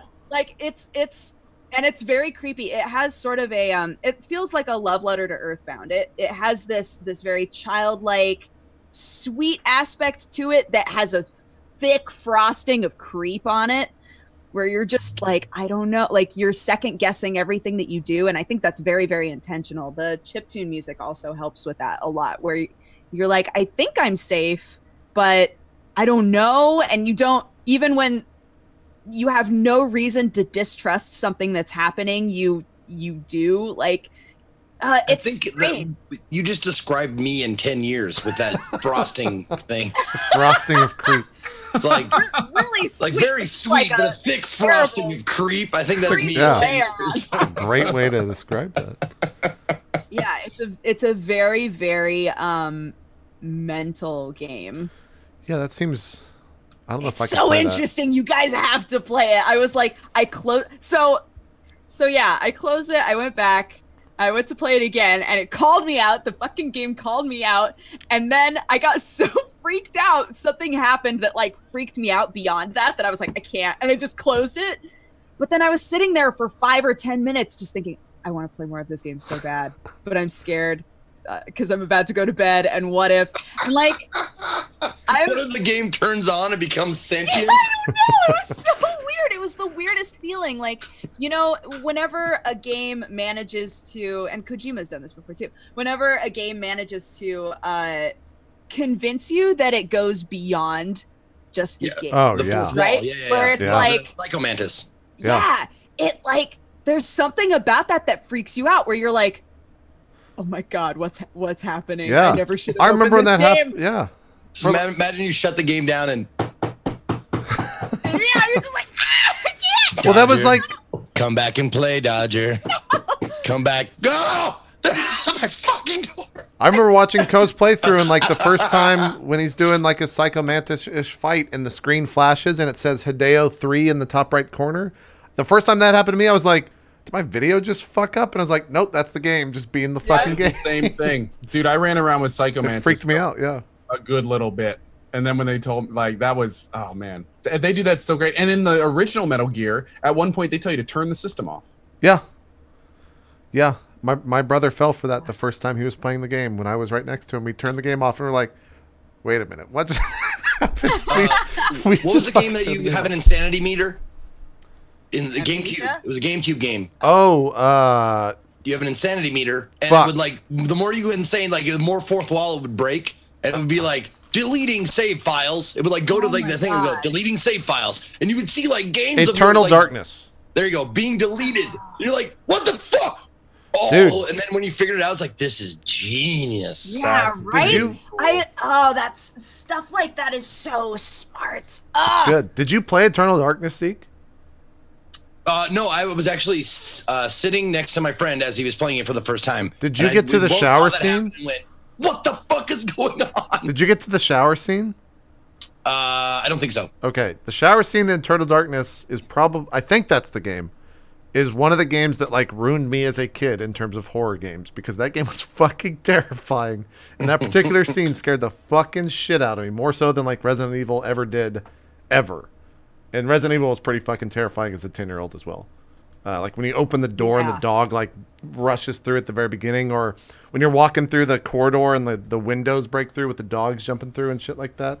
It had a bunch of good scares, but still. I feel like I played Silent Hill 2 at a very, very young age. That game has stuck with me for my whole life. Yeah, that'll fuck you up. Like when you're in the... But again, that's another game where I'm like, but it was good. Like, I want to go back and play that again. Alone in the Dark? Anyone else? Early Alone in the Darks? I know what that is, but I didn't play it. Any Alone in the Darks in the audience here? I didn't play that when I was younger, so... I didn't play it either. No, I think the first game that I played that kind of creeped me out, and just because it was there's limitations on graphics and sound and stuff like that, was Friday the 13th. When on the NES? Yeah. Yeah. First of all, it had cool jump scares when you're like, Jason's in the house and you turn around one corner, it's like, and then the boss fight starts. Yeah. But like the end of it was like if you ever watched the AVGN episode of Friday the 13th, it's like, you and your friends are dead. And it was just like, Jesus Christ. Because you're playing camp counselors and he just kills all of you. You're all dead. You all die. And kids, like, that's the object of the game, was to save children, like, at the camp from dying. And if you didn't save them, it would show, like, little faces like, no, yeah, you didn't get that one. No, nope, that one died they're too. all dead. Yep. Like, you really suck at this. Yeah, you're killing children. It was great. It was awesome. It was the first one where I was kind of like felt icky inside playing the game. Yeah. I'm trying to think of some other like fucked up. Silent Hill was. It might be the most like fucked up game of my childhood because that one was so fucking unnerving. I've never played the first one. Has anybody ever played Silent Hill? I want to say that I was there when my brother played it, but I might have left the room. Because it was terrifying. I think, am I the oldest one here? I'm 35. I think so, yeah. Like, do you mind telling us your age, JP? I think I just turned 29. I think I did. No, JP, so you were 6 years behind me. I forget shit too. I forget how old I am all the time. No, I don't know. I'm 28. I'm pretty sure. So you guys were all like 6-7 years behind me. So that was like when I was starting to get into like I was moving out of video games and getting into like girls and stuff. Sure. Mm-hmm. And acting and plays, and that's like what took up all my time, because video games was like, you know, elementary school, junior high school, and then it kind of like, you know, like video games ramped down as girls ramped up. Gotcha. Mine was just a steady stream of like video games, just kept, and then it went spiked. Yeah, then it spiked up towards the end so far. So yeah, I get you though, Zeke. I understand. Yeah. But yeah, but look where I'm back. I'm back. Yeah, you always come back to video games. They're always there for you. Always come back to video games. Girls have ramped down. They're the best friend you never know you have. It's a roller coaster. Exactly. Sad roller coasters. Like, it's not very thrilling, but it's very, very depressing. There you go. That's my life. I feel like I've played way more games as an adult than I did as a child. Because, like, when I was a kid, my parents, like, they were totally cool with video games, but they didn't understand why they should bother spending money on it. So I would ask for games, and they'd be like, but you already have Mario. Yeah, that's the other thing, too. Like, as a kid, you would play one game because your parents wouldn't buy you. You had to make that game last until you could go back to Blockbuster. Totally. I'm convinced that's why, like, I'm in the same boat as Zeke, where I feel like there are so many franchises I've never touched because I didn't start off with them as a kid. Like, I never got the game. And then suddenly I was, you know, having a job and able to spend a little bit of money here and there on games. And now I'm like, my job is video games. I'm going to buy all of them. Yeah, I feel a little guilty doing that too. Cause everyone's like, oh, you just buy every game. It's like, well, that's my job. Like, don't make me feel bad. Yeah.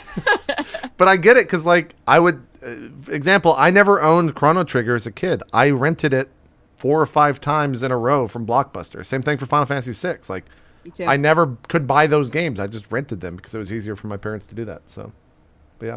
Dude, renting games had me beat games I never would have beaten. Ever. Yeah. Like, there were some fighting games that I mastered. Just like, there was this 3D fighter on the Super Nintendo called Balls or something. Yeah. And it was I remember that. Remember that game? Yeah. Dude, it was fucking trash. I played that game into the damn ground because I'd already beaten Zelda. And it's like, that was that week's game from Blockbuster. So it was. Do you remember Clay Fighters? Yeah, I played Clay. I played the hell out of Clay Fighters, man. Yeah, Bad Mr. Frosty. That was my dude. Mr. Oh yeah, I forgot a lot of characters. Wasn't there just one called like Slime or something from that game? Blob. I don't know. It's been forever since I played that game. It's been a long fucking time since Rise of the Robots. It's like the worst fighting game I ever played. What was that? That makes me think of that NES game where you played baseball but with robots. Do you remember that? Oh my god, there's a volleyball game like that on NES too. There's a volleyball game? I never played that one. There's one that's also volleyball. I'm trying to remember what that one was called. The NES game with robots I thought was the coolest fucking thing because it's like robots but playing baseball and they were all fucking awesome at it. It was great. I can't remember. You can play that on the Neo Geo systems at like the Base Wars. Right? Base Wars is apparently what it's called. Base Wars. There you go. Base Wars. I remember the Neo Geo systems at like Pizza Hut had like some fucking awesome games that I couldn't get it in a console. So I would like wherever, I don't know, for whatever reason, but we go to the Pizza Hut and play like Samurai Showdown and play Base Samurai Showdown. Oh man, I love that game. That game was a pretty good game. It wasn't bad. But look at this fucking art. Look at that robot. He's got a platform on him and he's playing baseball and the pitcher's floating. And there's some robots in the background. One's golden, the other guy's like fighting him or some shit. I'd watch the shit out of that. Fuck real baseball. Put robots in there. Doesn't get much cooler, man. Yeah, it doesn't. Yep. I never played a lot of Skate or Die on the NES. Yeah. Oh yeah. Yeah, There was a Game Boy edition. Take Skate or Die with you. Oh! You remember the commercials? They would take the Game Boy and be like, zoop, and like throw it in the pocket and be like, do, do, do, do, do, do, and like walk off with it because you could take it with you. Did you guys own a Game Gear? I actually own one right now.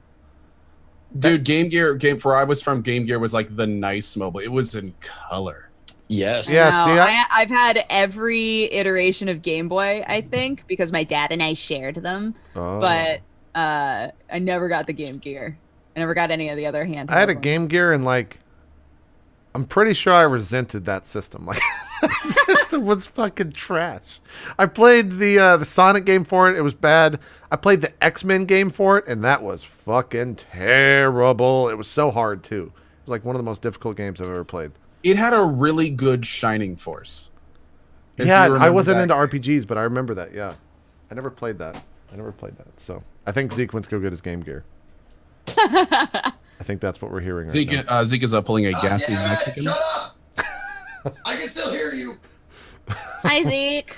I'm trying to remember, was Pokemon Red and Blue on regular Game Boy, or had we moved up a little by then? Didn't play Pokemon. Don't know. I don't know. It What? I've You never guys ever played a played OG Pokemon? No, man. Fuck Pokemon! You're on a show fuck where you, Zeke. Fuck you! you're on a show where the three people just didn't play Pokemon and refused. Yeah, what's going on with that? The only Pokemon game that I ever went ham on was Pokemon Blue. And ever since then, I haven't been able to get into a Pokemon game. That will be like my bastion of Pokemon love. Although Pokemon Go is going to change my life. Oh my god, I'm so excited for Pokemon Go. I could spit. Dodger, what is Pokemon Go? It's the mobile Pokemon Pokemon. Go Well, go ahead, Dodger. You'll do it with more enthusiasm. Pokemon Go is coming in 2016, and it's going to be an AR experience with your mobile device where you can walk around and see little Pokemon, and then you can catch them. Ah! It's going to be amazing. It's going to be like geocaching, but so much better. Yeah. Okay, that sounds pretty cool. Yeah. Yeah. That's pretty cool. Can you imagine what it's going to be like for kids and their? It's going to be weird because parents who have kids that never went out of the house are going to want to go out of the house now to go get Pokemon in the real world. Well, have any of you guys played Ingress at all? No, I don't know what that is. Ingress is another, like, I guess it would still count as AR. How do you spell It's that? INGRESS. Gotcha. It's a mobile game I know where what this is. yeah, where like different points, GPS wise, are like places of energy, and you fight for one team or the other, and you're trying to either get the energy out or put the energy back in. And so it's people like all over the place who are technically fighting each other, but it's just it's kind of hard to explain. It's really fun though, and I think if the people who are making Pokemon Go take from the experience that developers for games like Ingress have, I think that they'll have I think they can make like a really good game out of this, because originally Octopimp and I were talking about whether or not there's the possibility or the potential for somebody to come knocking at your door and be like, hi, you don't know me, but there is a Mew in your house and I need it. So can I just come in? Which we were like, obviously, if we would say, yes, please come in and get your Mew. I already got it. But that'd be so weird. Right? But I get that can lead to some very unfortunate situations. Really strange situations. Or some really cool ones, man. Like, what if a fucking celebrity who plays this shit just shows up at your house? Like, Yeah. yo, I need to get this Pikachu. He's in your fucking bathroom. Also, I'm going to take a shit. 2 blocks away and I need this. And what happens when one of these rare Pokemon people in their house decide they want to start collecting Pokemon players? Yeah, they want to start stabbing I fools. collect all of them. I'll just keep it in the basement. Hey, you got a Mewtwo in your basement. Oh God, you! Oh no! Stabbed me because you're on the other team. Oh, You got me, sir. You got me. That was a well played, knife guy. But I think they're probably going to create a situation where like really rare Pokemon are going to show up at places where events are happening or shopping centers, things like that, where different like different locations can almost sponsor a Pokemon showing up there so that people will come around. I get the feeling that's where it's going to go, and much less so since one of the guys who's helping develop it, I think, used to work for Google Earth. So wait, developing Ingress or Pokemon Go? No, Pokemon Go. Oh, sorry. okay, gotcha. So this is gonna be like the new like flash mobs. Yeah, you know, it's Zeke. Like I was kids, just you're gonna see like mobs of kids like. I gotta catch it! Like I gotta catch it! On a map. I mean, Mom, we can go. Can you believe what this could lead to? The concept of being able to cause a group of people to physically be somewhere whenever you want to. I mean, you could that this is opens the up South a whole Park bunch of weird doors. It's the South Park Chimpokemon. It totally is. It's like, we must crush the evil empire. It really is. You know, it's gonna have hordes of kids like, oh my god, we gotta get the Raichu! Ah! Just mobs, just. I mean, it's crazy. Like, you have to kill this man to get the Pokemon. If you think about this, I mean, if you had the control to do that, and you set up, you know, sponsors and events at these locations and stuff, that's real money. And if real money's involved, that means that big corporations are going to be looking at this like, okay, how can we use this to get our name out? Right. And that, I mean, I don't know. This is just a really weird way to take. Now, are you saying like they could? As long as I get a Pokemans out of it, I'm good. Pokemans. Oh. But okay, so like, how would they do this? Would they really put like one Pokemon in one place on the planet, or would they be like in all a bunch of different places, different like? Well, yeah, I think like all of the sort of like. I just imagine like, is there like only one opportunity to get like only one person gets it? So I imagine this like 30-year-old guy like knocking down kids on his way to like fucking like the Eiffel Tower, just boot. No, I'm pretty sure kid. Everybody can get a Pokemon if you can see it there on your mobile device. It'll also come with a little watch, so you don't have to like keep your phone out all the time. It'll have a little like Pokeball watch that you can wear that'll beep at you if you're near a Pokemon that you need. You can trade and you can battle. You can do team battles, which is gonna be super cool. But yeah. I can't remember what your original question was, Co, but I'm trying to dance around it until I make it there. It is totally cool. I'm just like, I'm trying to envision it. So like you're using your system at your house, right? And you're walking around and you're getting these different Pokemon. So yeah, you're using your phone. Yeah. I'm like, exactly. So is the entire world based on where you are and everyone has their own world, basically? No, I think it's literally like geocaching. Like Pokemon are showing up in the same place for everyone, and there's multiple. Like a different Pokemon in somewhere in every state. Like for instance, you have to actually travel. Sure, but there's going to be, I think, the ones that inside of the game universe as well. I think the sort of ones that you would walk into constantly, like Pidgeys, right? And be like, oh god, there's Pidgeys everywhere. I think that like there'll be a ratio of how many Pokemon you can find. There will be some where you can find them all over the place, but some of them are going to be more rare, just like in the games. God, this is going to suck for small town kids because there's like, you know, a post office, a bar, and then fields for as far as the eye. But that's awesome, because what if they just have to run into the field? I just keep seeing like small kids with cell phones just like wandering around in the street and shit, just like falling into pools and down holes. Hold on.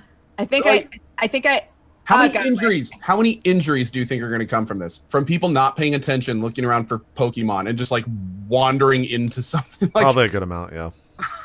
Did you guys know that GPS is one of the major causes of car accidents now? GPS is the major? Oh, that makes sense because they just look at their phone. They just look at their phone, right? Like, yeah, because your system is like turn here, and you're like okay. And then you just do it, and then you wind up in a car accident because people aren't paying as much attention. That was the joke. Like, it's telling me to do a thingu. That was the joke. Thingu. That was the joke for like when Apple didn't have Google Maps.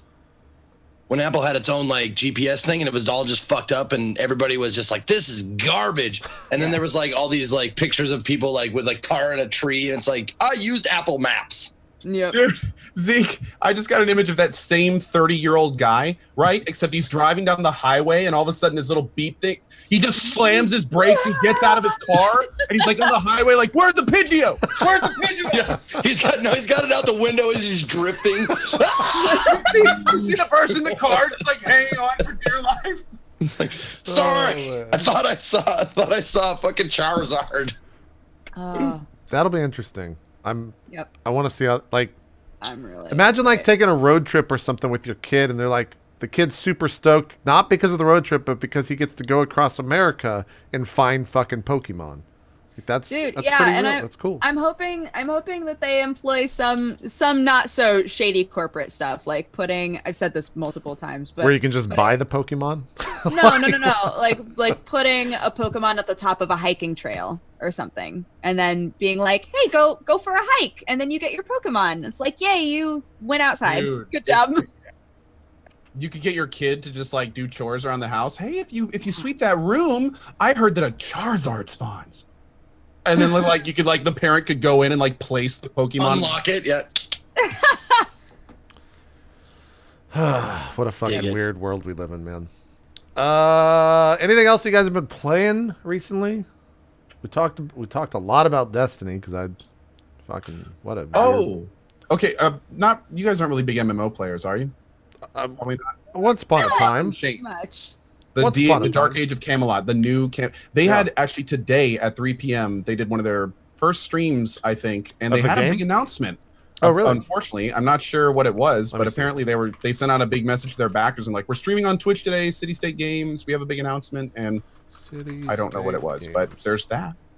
Camelot. Yeah. No, I'm Dark Age Camelot was my shit, man. So I got to look into this. Dude, Camelot Unchained. Here we go. Yeah, look into it. It's like Crowfall, where it's doing things that MMOs just have never done before because they don't have to worry about big corporate, like making money. They can just do what they want to do, and they have some crazy cool stuff coming in. Like what? Did they just show weapons on the stream? What the fuck? I don't know what they did on the stream. Okay, first of all, it's very much maintaining kind of like the old style MMO. So there's 3 different sides, and each side has like different classes overlap. It's not just like white and black with the same classes on both sides like most MMOs do these days. Not only that, it's all based in PvP. The whole game is PvP based. You can construct these big like base kind of things and blow them down. There's a huge amount of lore with them. The character creation is brutal. There's like tons of different traits you can put on your characters. They're all like permanent and meaningful. Yeah, I mean it's doing things that a lot of MMOs these days are just afraid to do because they want to cater to as many players as possible, so they don't make it hard and you can respec whenever you want and all this stuff that MMOs just didn't used to do. So now these new games coming out like Crowfall, Camelot Unchained, the devs, which are all like us, they're all older dudes that love the older games. They're like, yay, we don't need to do that shit anymore because the MMOs are already paid for, and we know people are going to play them because thousands and thousands of people backed them. And they can make all these really cool decisions that we haven't seen for a long time and finally bring some more variety back to MMOs, which has been lacking since WoW. It really has been, yeah. Yeah. I think we're going back to Destiny for 5 seconds. I think that's why I like Destiny, because I haven't played an MMO in so long, and it's like hitting all of those little fucking small parts of my brain. You played Final Fantasy 14. Like, that didn't count. That That game's just not blacked it out. It's not. Don't bring it up. Don't you dare disparage Final Fantasy 14 is a saint. No, I haven't. I mean, it is. It's been 6 months. Best MMO ever. When did we play Heaven's Sword? I honestly forgot I played that. Was that like 3 months ago? Did we ever play Heaven's Sword together? No, because you and Strippin. Ahead of me. Well, yeah, you and Strippin didn't play for the launch week or whatever, and then I got. Anyways, this is. But I think I didn't play that game because I wasn't sure if it was Heaven's Word or Heaven's Sword. We still aren't sure. I think it's Heaven's Word. It's like Pet Smart or Pet Mart. That's just a play on words. That, but now I'm going to. That's just a play on words. I can't claim that one. I stole that from fucking Larry the Cable Guy. Jesus Christ. Sorry. Let's talk about a game that I forgot I played, and I actually watched you play a little bit of this. This game is fucking good, you guys. Why don't you do on camera anymore? Why don't you do cam? Just out of curiosity. It gets too hot in my room. The lights, like the only reason I have lights on right now is because it's 3 hours and I could shut the blinds, and it's just not that bad. But so you usually don't do cam when you're just playing games? Yeah, it's just I'm more comfortable not to, and I can go longer on cast without having the fucking bright lights in my face. Sorry. No problem. Off topic. This game's really good. Imagine a Mario game that spanned across the best Marios, and the levels were endless. Literally, we'll never stop having new levels to play, and that's Mario Maker. Yep. And it's fucking awesome. It's hard as like fun, man. Some of the level, like some people are just dicks. Like some people are just the worst people in the world. And I'm also kind of bad at Mario, it turns out. But I do.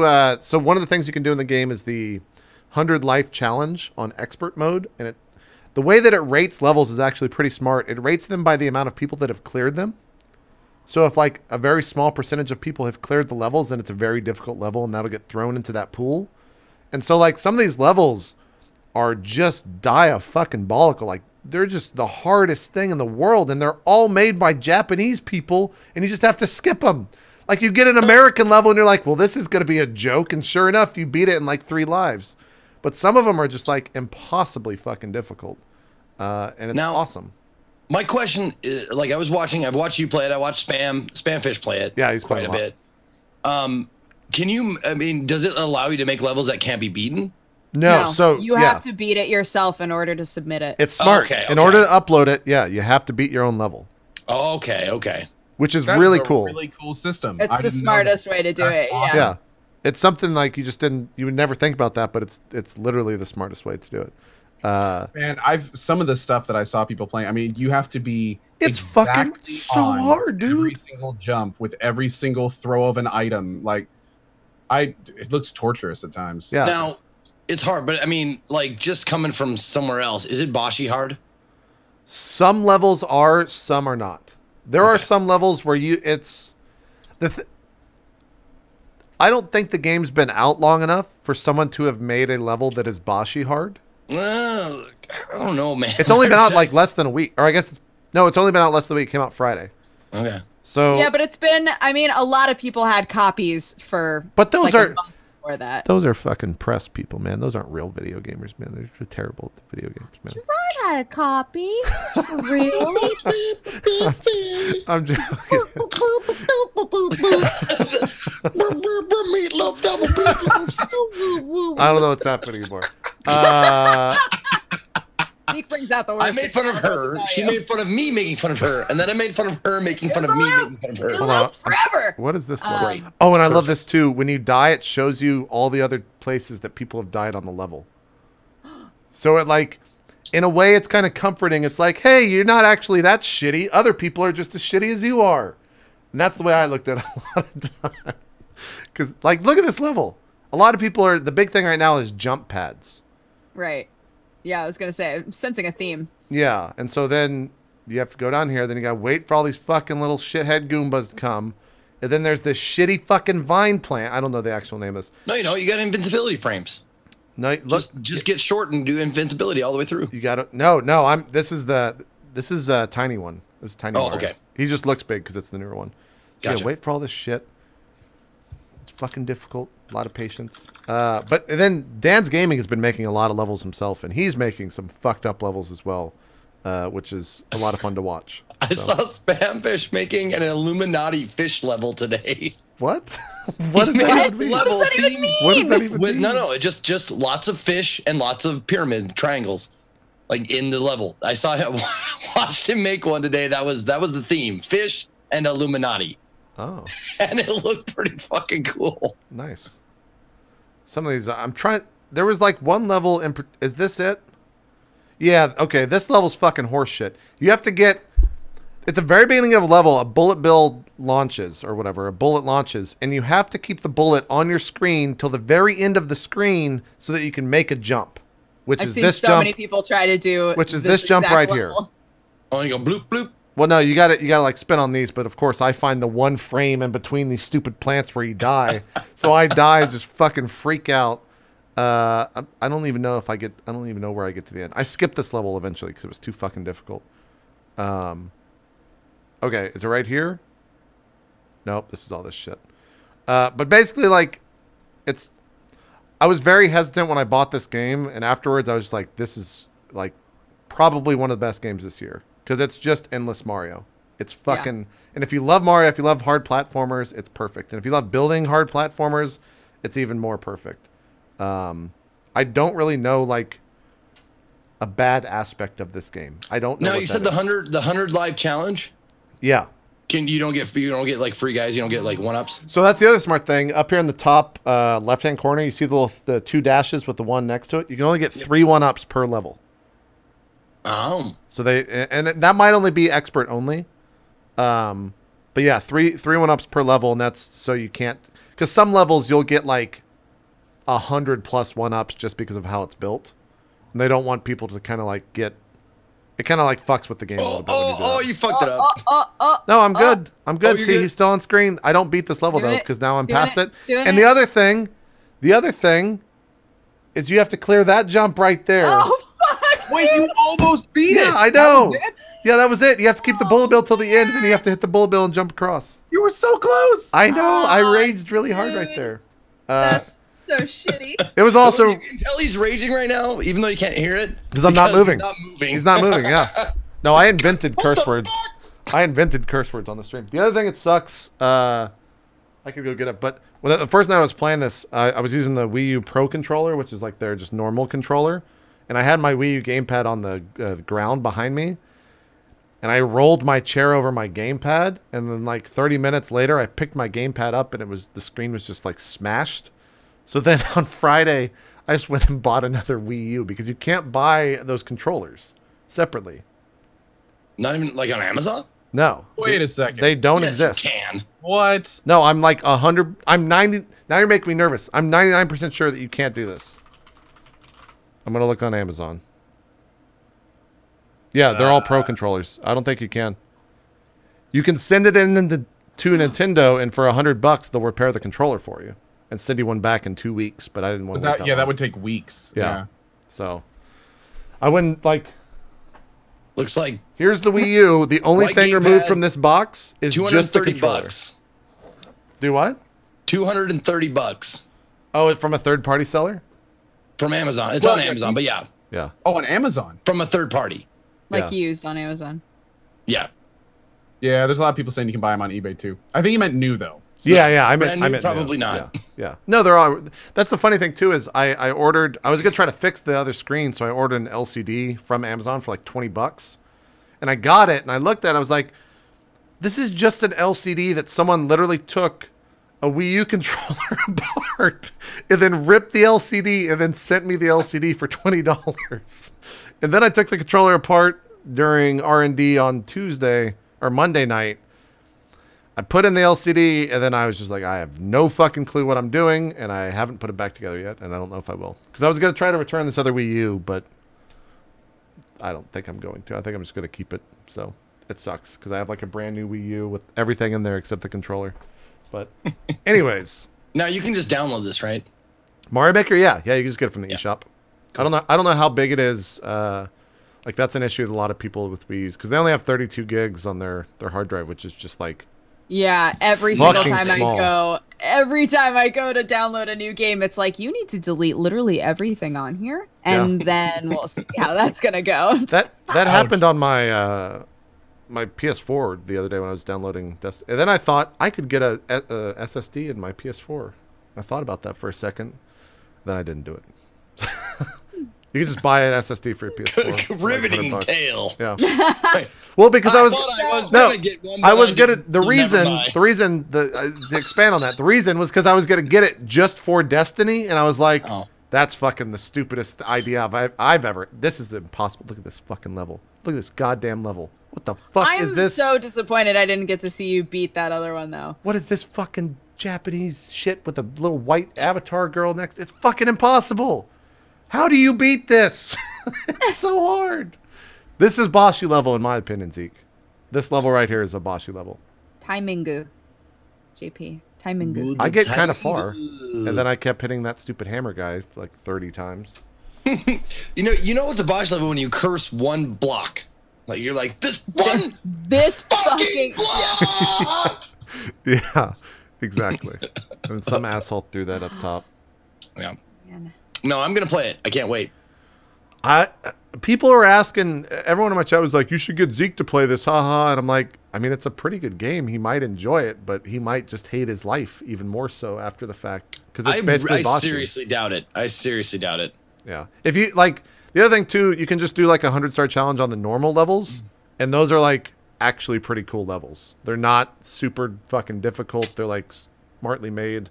Some people have made some levels, and I think it's in this VOD, where they are...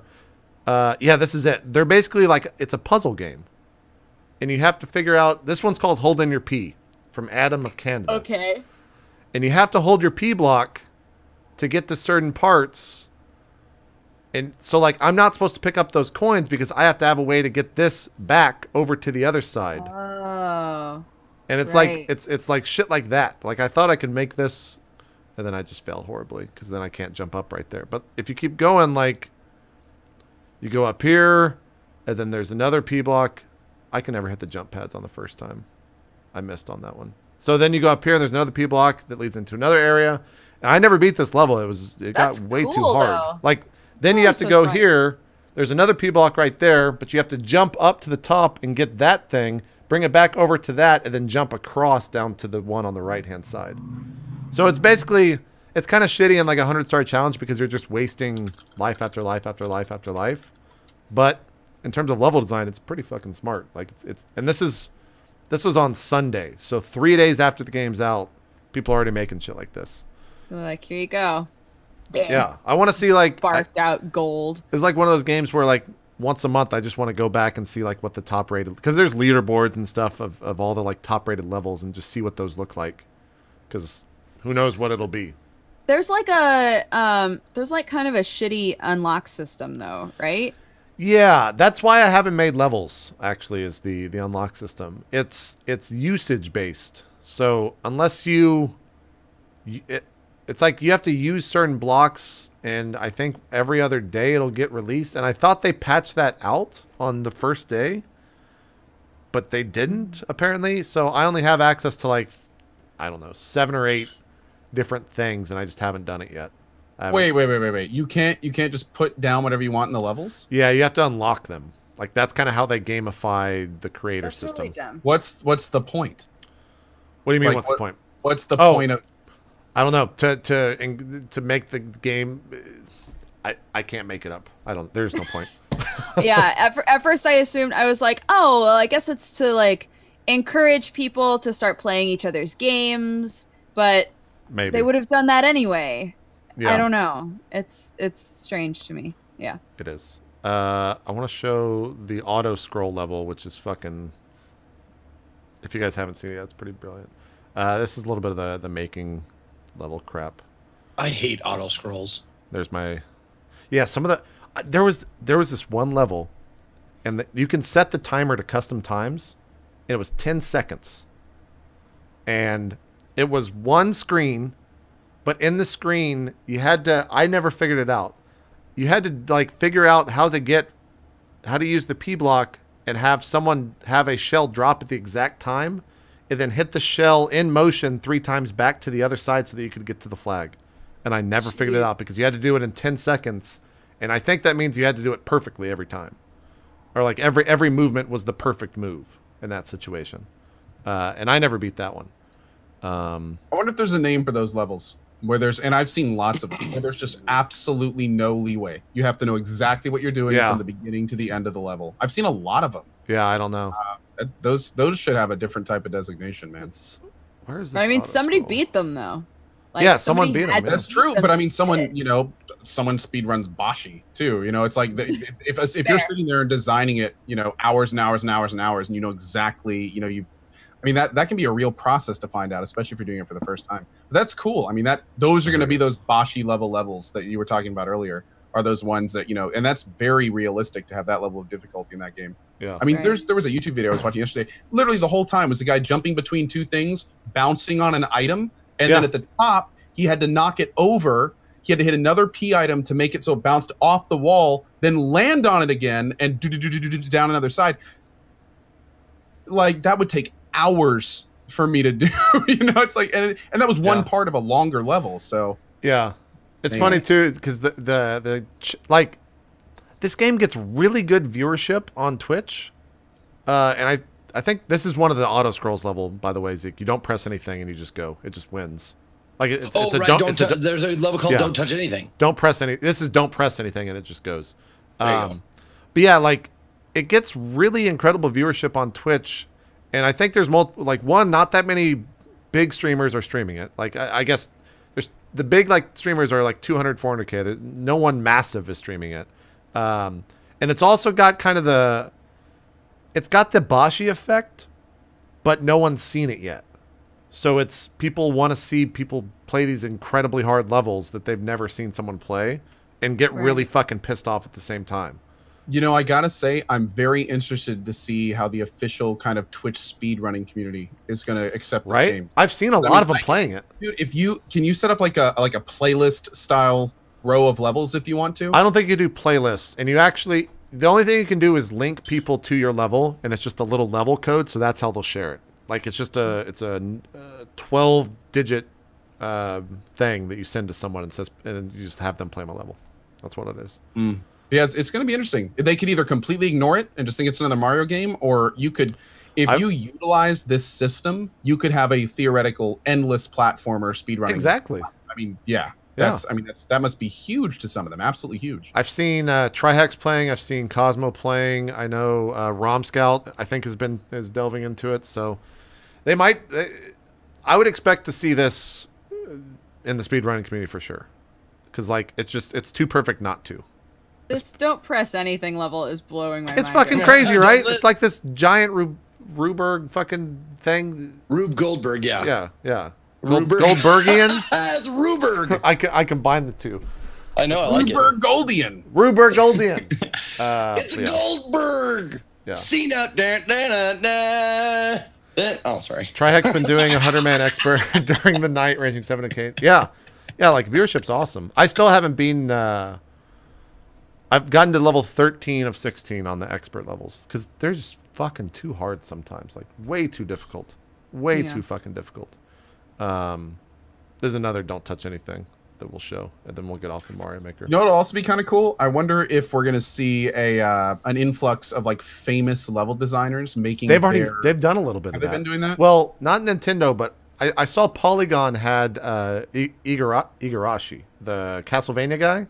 He made a level in here. It was very simplistic, and it was made in a hotel room. I think at PAX. I don't know where they got the footage from it, but yeah, that would be really cool to see a bunch of big level designers make their own games. It'd be fun for there to be a site so you could go down and play different levels from different designers and stuff like that. By the way, I fucked this up the first time I played it, so I had to start it over. So that's why the character is just standing there. But yeah, I agree with you, Co. That would be really cool. And even non-platforming level designers to play it. What if or not non-platforming designers? What if Cliffy B made a level? I want to see Arclegger make a level. Arclegger make a level? There's got to be a joke there where we can shit on him. maybe it's just it wouldn't be very good. Maybe that's just... Yeah, I was going to say the level design aspect of it. Good. Exactly. Nailing it. Exactly. But yeah, Mario Maker is a good game. I want to play more of that, but I'm hooked on Destiny.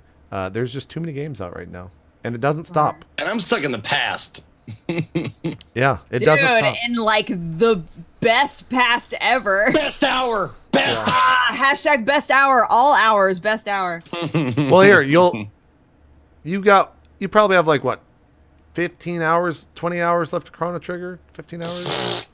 I don't know. I'm trying to something like that. We did 27 hours, and that was with knowledge about the game and knowing where to go. Yeah, you probably got a little while. Oh, so I got ways. Yeah, it's all right though. You'll play Destiny and probably quit. Yeah, probably. And just want to play more Destiny. So there you go. No, you have to finish Chrono Trigger. JP, why would you say that? I'll finish it, God. I'm sorry. I'll finish it. I'm the fucking snake oil salesman, man. That's what I do. Good. That's what I do. Okay. I have played a decent amount of Blood Bowl 2. How is that? How do you like that? Yeah, can you explain to me the interest of Blood Bowl? Because to me, I look at that game and I'm just like, why the what the why would you play? Like, what is? Why? It's like football, but with mythical races. Football is in North American football. North American football. So why is Strippin love some it? People. What do you mean? Well, he doesn't like football. It's a bashy sports-based strategy game. That's like so many Venn diagrams of his life. Just like I love all of these things, all of them. Yeah, we played the original one. We've done 2 tournaments of Blood Bowl 1, and it's fun, but it definitely had things that held it back. So now Blood Bowl 2 is in beta. We all got codes, and we've been playing that a decent amount. There aren't that many races that you can play right now. I am currently playing dwarves, which are super, super bashy. My favorite race is Amazons, but they're not in there yet, and I'll just deal with it. How many races are there?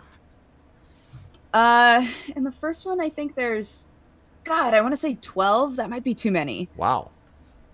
There's and these all have like different little units and stuff? Yeah, they all have completely different units, completely different animations. And what is there's like a leveling up aspect where it has different attributes to each thing? Yeah, you can add mutations or attributes, like things that they can learn or things that they can grow as mutations, depending on what team they are and what their, like, I don't know, what their type is supposed to be. Their theme or whatever, yeah. That game is a lot of RNG.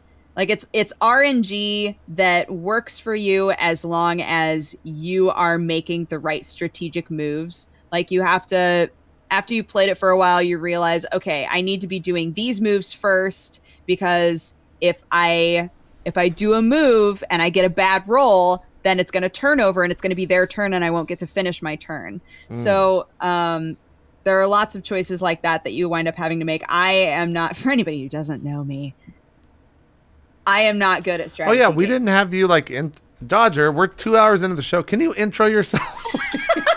Yeah, who are you? Who are you, Hello, everybody. Hello, everybody. I'm Dodger. I showed up late like an asshole. And I stream on twitch.tv/dexterity bonus. And I am, well, up until very recently, I've been primarily a YouTuber on youtube.com/pressheart to continue. And I've been sort of like swimming in the Twitch world more and more. Welcome to the greener pasture. Thank you. It's been lovely. We have karaoke. That's true. We have good goofs. We have good goofs here at twitch.tv. Yeah, the good goofs. Anyways. Yeah, so I'm and as a follow up to my intro, I'm bad at strategy games. I'm really bad at them. So the fact that I love Blood Bowl is a strange anomaly. I don't know. It's a very, very fun game though, but the RNG, man, Nuffle can just come in there and be like, "No, I'm going to give you terrible rolls always and you want to die." Nuffle? The god of chance. In the Warhammer world? Uh-huh. Oh. Did you know, do you know who Nurgle is in the Warhammer world? It sounds so familiar. God of disease? He's the god of disease. There it is. I think the god of disease. It's a that or pestilence. This is a really random side tangent. When me and Ann play 2v2 in H1Z1, when I die in when she dies in H1Z1 and I'm playing by myself, the chat has her read Warhammer lore as I'm sitting there trying to play to like fuck with me, I guess. So I've subconsciously heard like probably an hour and a half of Warhammer lore read to me by Ann as I played H1Z1. So I know like all about Nurgle and Slaanesh and who else? You call it Slaanesh?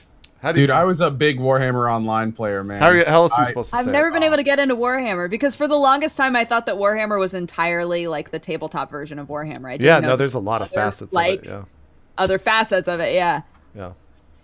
Also, Jeff finally got his Titan. For those that in Control, finally got his. Oh no, kidding! The big one. Yeah, he finally got his Titan. I think. I'll get to talk to him man. tonight about it. But yeah, it's a $2,000 toy for those wondering, and it's about this big.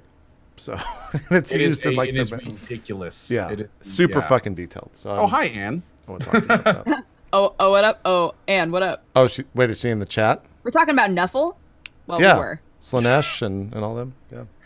Anyways, so are you going to continue? Like, I feel like you guys have popularized that game, the Blood Bowl game, as like YouTubers. The first one was around for quite a while, and it had like its base group of people that just played a shit ton of Blood Bowl.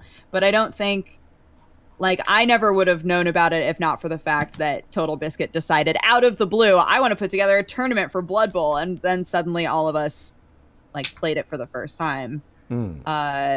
Yeah, we're doing a tournament of the beta as it stands right now with a few of us, and I'm gonna be dwarves. Nice. And is that your race of choice? Is that just what you've always?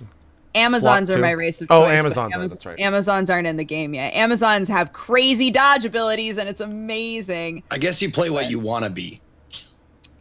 I guess so. Yeah. I wish that I was a tall. Wait, so woman. why are you That playing? why are you playing dwarf then? What?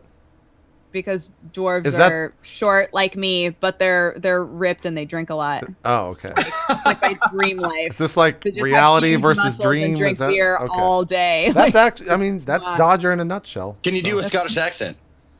No. Try. Can you try? Oh, that's the worst thing to do to people. Asking people to do an accent is like the worst thing to do to someone on a stream or in a public place. I'm trying to think of one of the lines from Just act like you're playing Hearthstone. Yeah, just recite the Hearthstone shit. I haven't played Hearthstone in a long time. Well, I'm not going to do it. I'm not going to do it. You can't peer pressure me. See, it's fucked up. Denied. That's fucked up.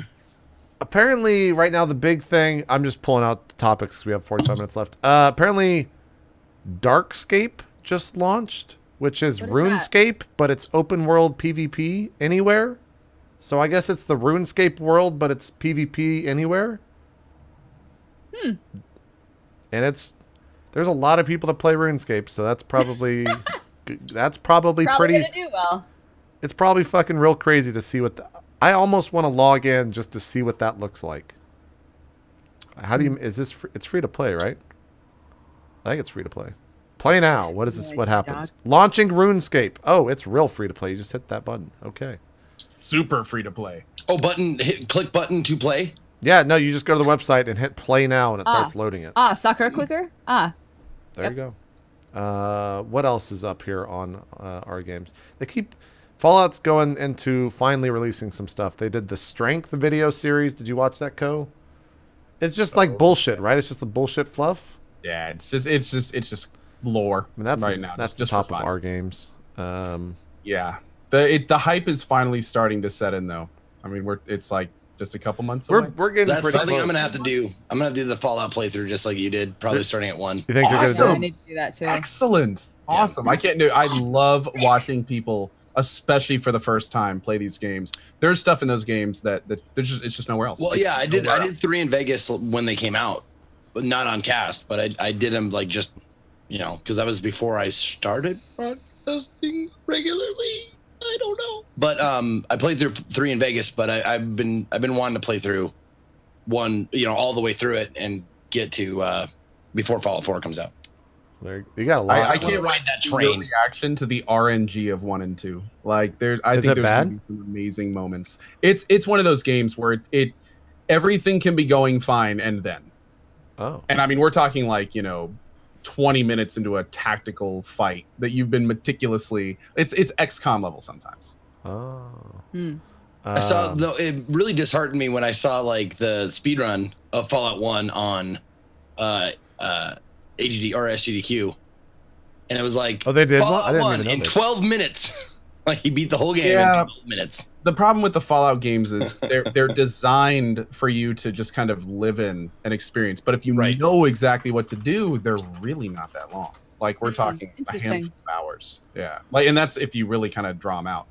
So I know none of us have checked out Sword Coast Legends, right? I know Elheim's been playing it, but I know a lot of people that have been playing it lately. That is a very unique experience, especially the DM mode. Yeah, I want to. Pretty crazy. It's not going to be like your D&D level kind of stuff, but I mean for a quick casual, like a 1 hour kind of thing, something that beginning to end kind of stuff. there's a lot of How much control do the DMs have over, like, because it's basically level creations by the DMs, right? And then players run through it. That's how I interpret it. Sort of. Like, from what I understand right now, and again, I've only watched it. I haven't really played it yet myself. Right. The layouts are random, so they kind of, you can pick like a tile set, and then it'll kind of randomly make some levels for you. The DMs can spawn items, events. They can identify like vendors. They can identify the challenge level of different areas. It gives a pretty damn good amount of control. They are going to make it on release where you can design your own levels and then bring that in. But what's really cool about it is, I mean, the DM, for instance, like I was watching Elo do it, and you know, Elo's a creative dude, so he could use the relatively basic set of tools to do all sorts of things that you wouldn't normally think about. So I think it's the kind of thing, like, once we get something like this in the hands of like Silent Osiris and let him sit down for a few hours and really kind of map out some things, I think it could be pretty incredible. I'm so curious to see. I hope Greg is watching, because Greg, if anyone from Wizard of the Coast is watching for some dumb reason, go and get Silent Osiris or some DM to stream them building the level, and then we'll run through it, and it'll be a great sponsored stream. Just go do that. You'd have it for free. You can pay us for it. It'll be great. It'll be great. It'll be great. It'll be great. Your money. Yeah, exactly.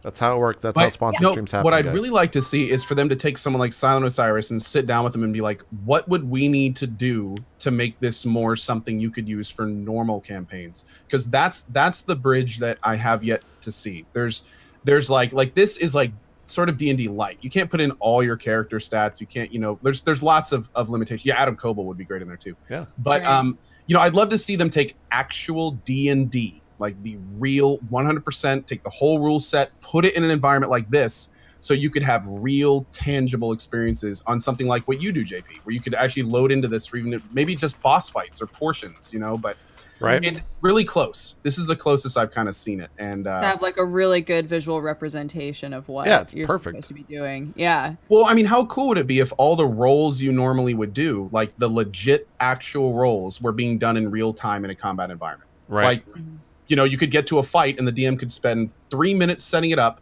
and then be like, go. And then if at any point a player wanted to do some RP, he could immediately pause it and you guys could do any RP stuff you want to and then go on it again. You know, like it'd be cool. The Neverwinter Nights sort of did it, Lang C. Yarman, but that was, again, limitations. But yeah, Neverwinter Nights was another good example of it being close.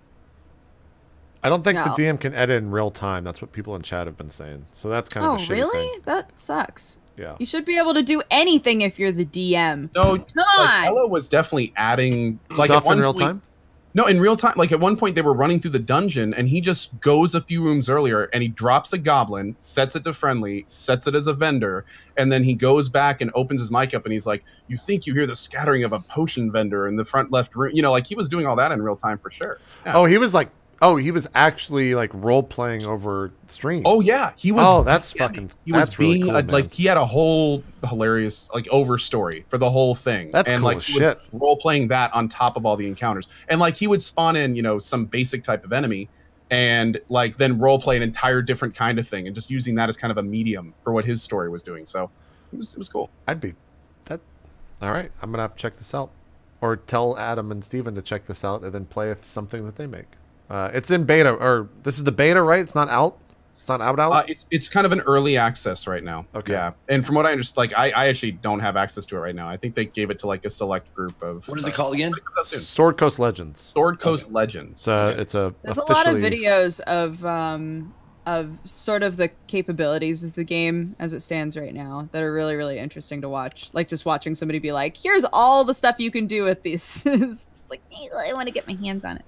Oh yeah, we need to probably talk about this. Did you guys hear about the VAT changes for Europeans to subscriber fees with Twitch? Yeah, with Twitch. So now subscriber I was getting fees. All sorts of messages being like, "What's this extra fee on here?" Yeah, and Twitch, as far as I know, didn't announce that this was happening or tell people that this was happening, and so a lot of people got charged $6 instead of $5, right? I think that's or maybe even $7, because it's $2. Is it $2? Is it $6.99? It was like a 20% increase, which is $1.31. Okay.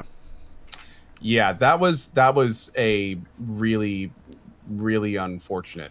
Yeah. From what I understand, like the charging is not on their side. It's not on Twitch's end. It may have something to do with like a regional tax or something from Ziawala or whatever the thing they're using in. But needless to say, man, I mean, I got one very poignant message about someone saying I clicked a button that said $4.99 and your charge overdrafted me. And I had exactly that much money to give you, and now I am paying for doing that. And I was just like, dude. The thing is, so sorry. Like I can't really know, but the past 3 days I have seen a substantial sub dip on my end, and I wonder if that's the reason why, or if it's just Twitch being Twitch. But the biggest issue is communication. Like it's been going on a week now, and we still haven't had an official announcement. It's still up in the air. Are these people going to be charged this every month? Is this a new processing fee? Is this a one-time fee? Yeah. Is this going to be extended to the United States to make it even? No one knows. No one knows. So like I've my streaming group has been talking about this a lot lately, and like I've said, we're all just kind of being quiet until we hear something official, because we don't have answers, and we're not going to give answers we don't know. So hopefully soon. Stay tuned soon. Yeah, we'll see. Like what I've been told is that it's a charge that Twitch used to cover, and now they don't cover it, and so the consumer covers it. I don't know the accuracy of that. Yeah. But yeah, again, just like you said, we have no idea until Twitch says something. So yeah, and everyone at Twitch is just running around with their heads cut off because TwitchCon is next week. So yeah, that's the biggest. They can't even do anything right now because it's like, guys, we're putting on like one of the biggest conventions of the year, and we haven't. Like, I just assume that's why they haven't said anything, which is I'm assuming it's a shitty excuse, but it's, for me, knowing what they're doing, it's valid, I guess. Yeah. But yeah, I'm curious because I noticed like a pretty substantial sub dip over literally the past 2 days, like 100 sub drop. Dang. And I'm just curious if that's like why. I don't know. Might be. I don't know. Maybe it's because they don't like Destiny. That might be the reason too. Actually, probably. That might be true. Wait, maybe are those like Dodger? That was surprisingly cold-blooded, by the way. I'm impressed. That was. She's just mad because I stole Strippin yesterday. Actually, Strippin didn't even show up for most of the stream. I was gonna say he wasn't even there. He fucking this asshole.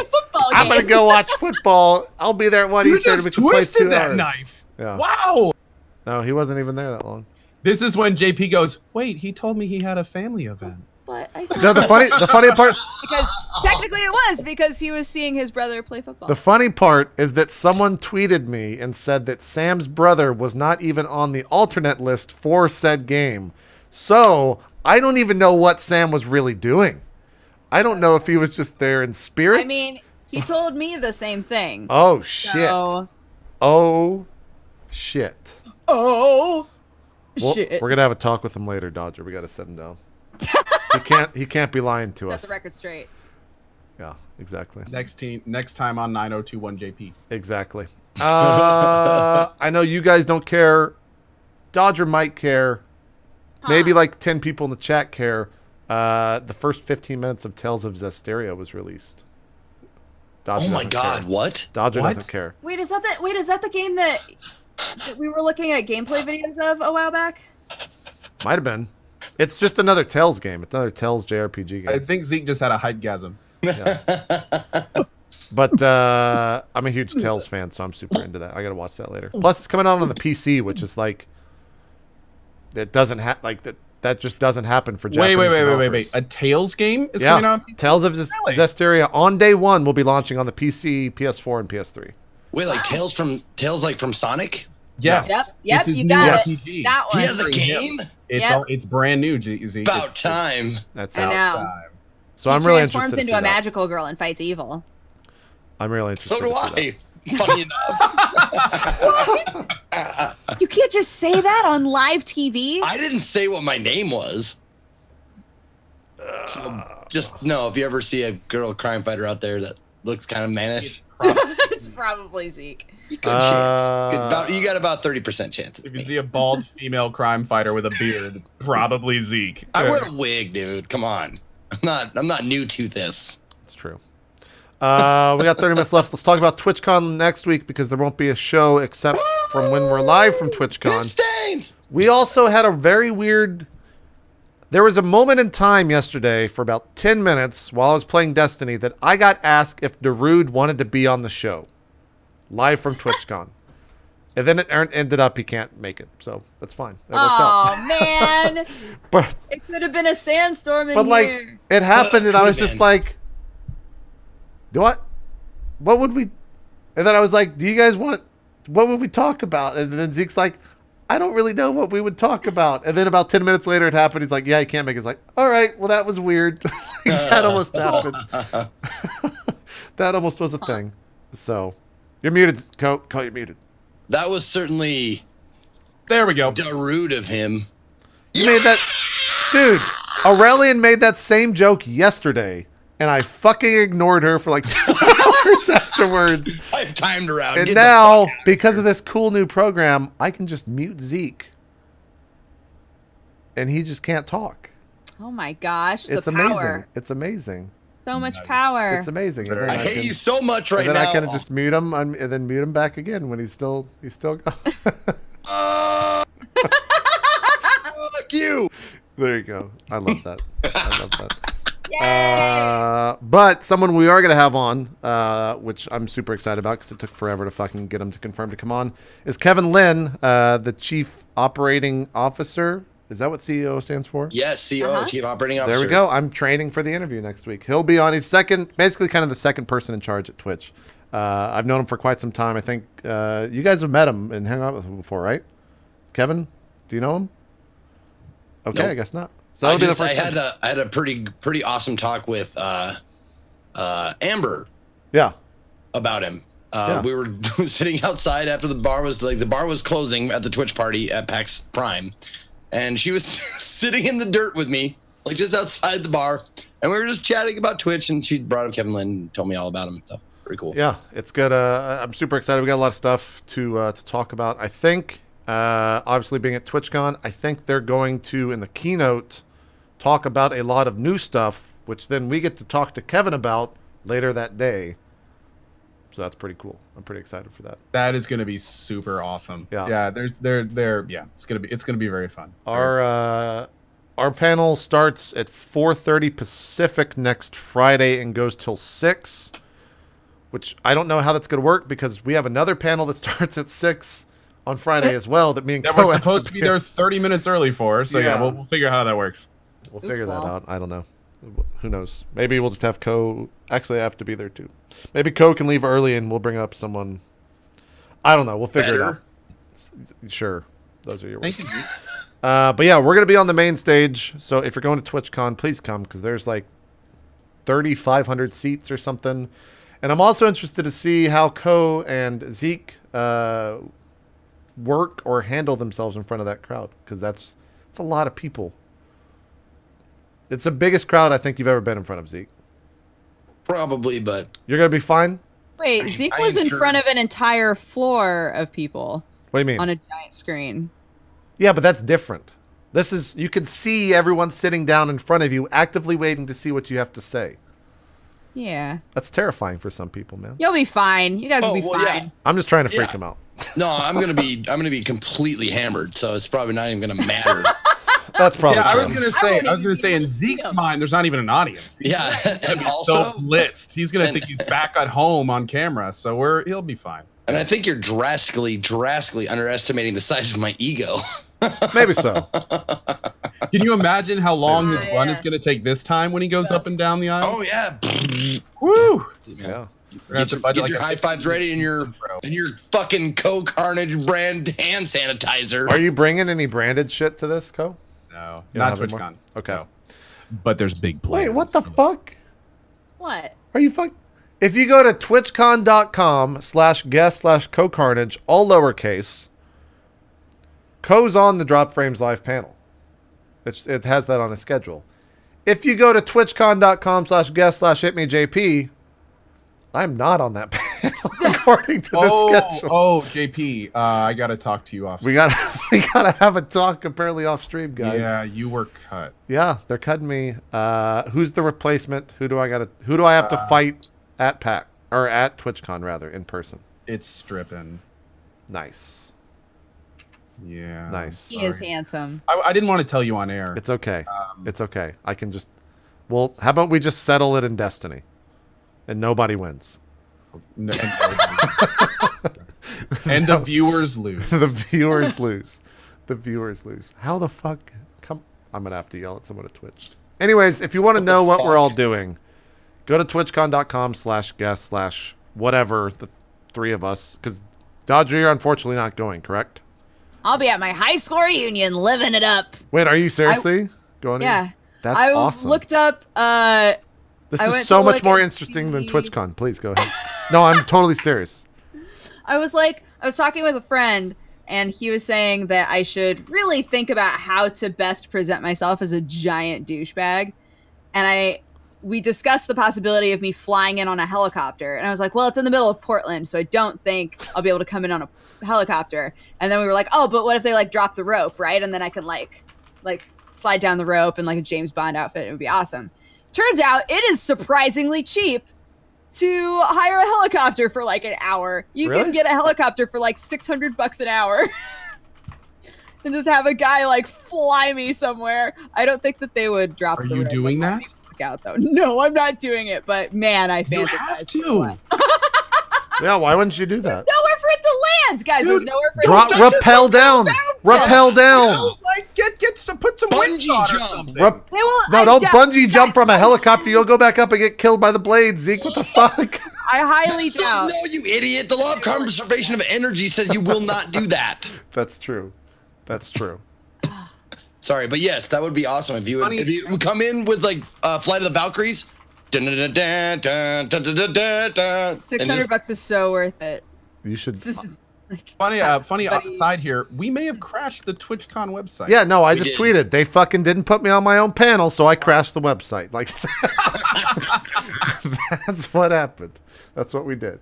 High school reunions. Anyways, you should totally do the helicopter thing, man.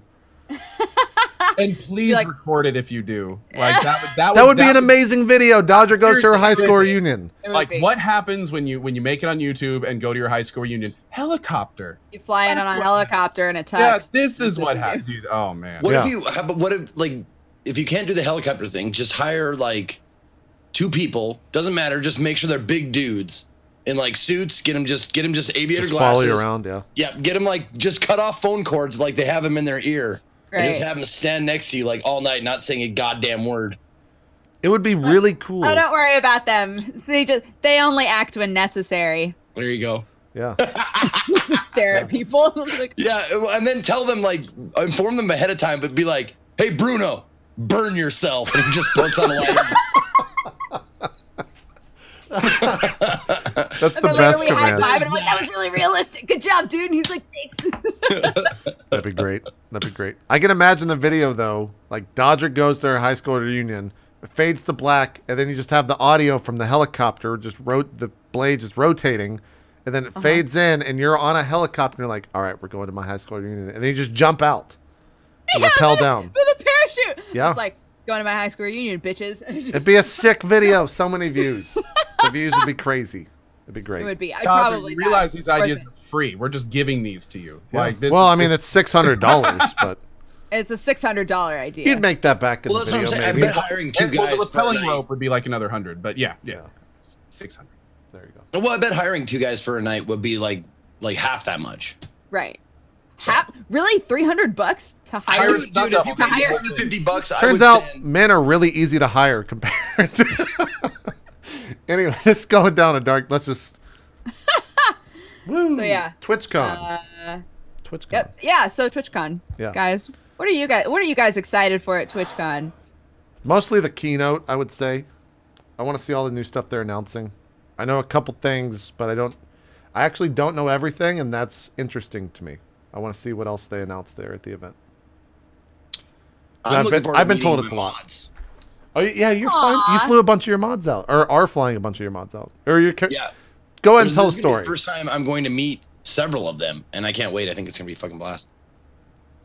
Because you raised money during some donation drive streams. Tell the story. It's actually pretty cool. Well, what happened was we had because when TwitchCon was brought up, one of the first things we did was like, who's all going? And then we had like a spreadsheet that we made in our mod chat of like, who can go, who's not going, and stuff like that. And then it occurred to me like, why don't I ask who would go, but can't afford it or whatever. So we started getting the ball rolling on that. And then we had like an event where we rationalized that it'd probably be about $5,000 to get everybody there that could go, that wanted to go, whether it be like helping them out with the whole ticket, like the whole thing, or just they need more, like a little bit more money for the hotel or, you know, what have you. And so we did that, and it's barely even me. Like the idea was mine, but like my community always, like, I mean, judging by St. Jude, judging by this, like just comes out in fucking force and just destroys like any goal that I've set up, like charity wise or fundraiser wise. And we raised $5,000 in one night, and everybody's going. And then like the Until Dawn stream, we had this jump scare thing every so often. And it turns out like a few days before that, one of my other mods was like, oh, I can go now, but I need, you know, I could use a little help. And I was like, fuck yeah, dude, let's do it. Nice. And then as that was going on, as the jump scares kept coming in, I was like, wow. Like after like 8 hours of streaming Until Dawn, like I'd made like $1,000 in tips. Nice. Just from people like tipping the jump scare. And I was like, oh, well, let's just use all that to get the other two people that wanted to go there. So everybody's going. Next year though, and I apologize to all my EUs mods that just fucking work their asses off.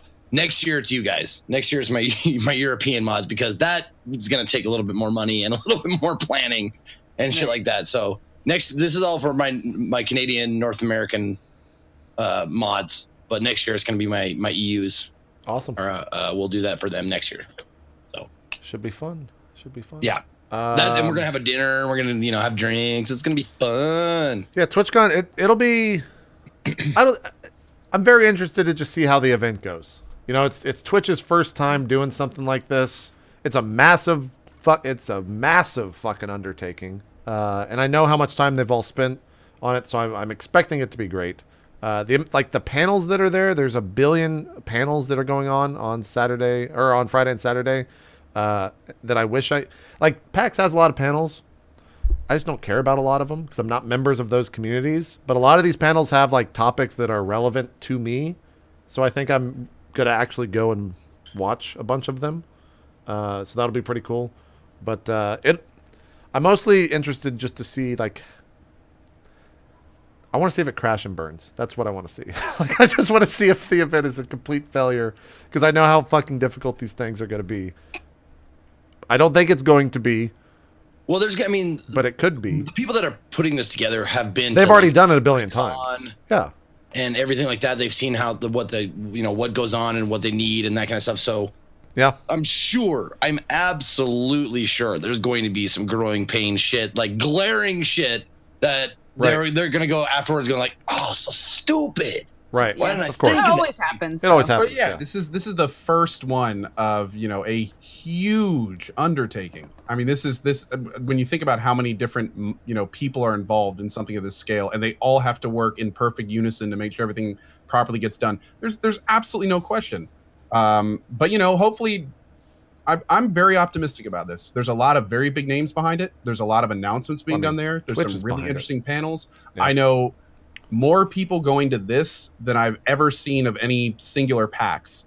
And I also think that this is the kind of thing where even if it's, you know, partially successful now, once this kind of thing keeps going, like once people see it's established, I think it's the kind of thing that's just going to keep going up. As Twitch becomes more popular, TwitchCon will become more popular. The awareness goes up. It's just like a big snowball kind of thing. But yeah, the first one is going to be, I don't think it'll crash and burn. Just like Zeke said, I think it'll have a lot of problems. It's going to be very interesting to see how it all works. There's no way it could crash and burn.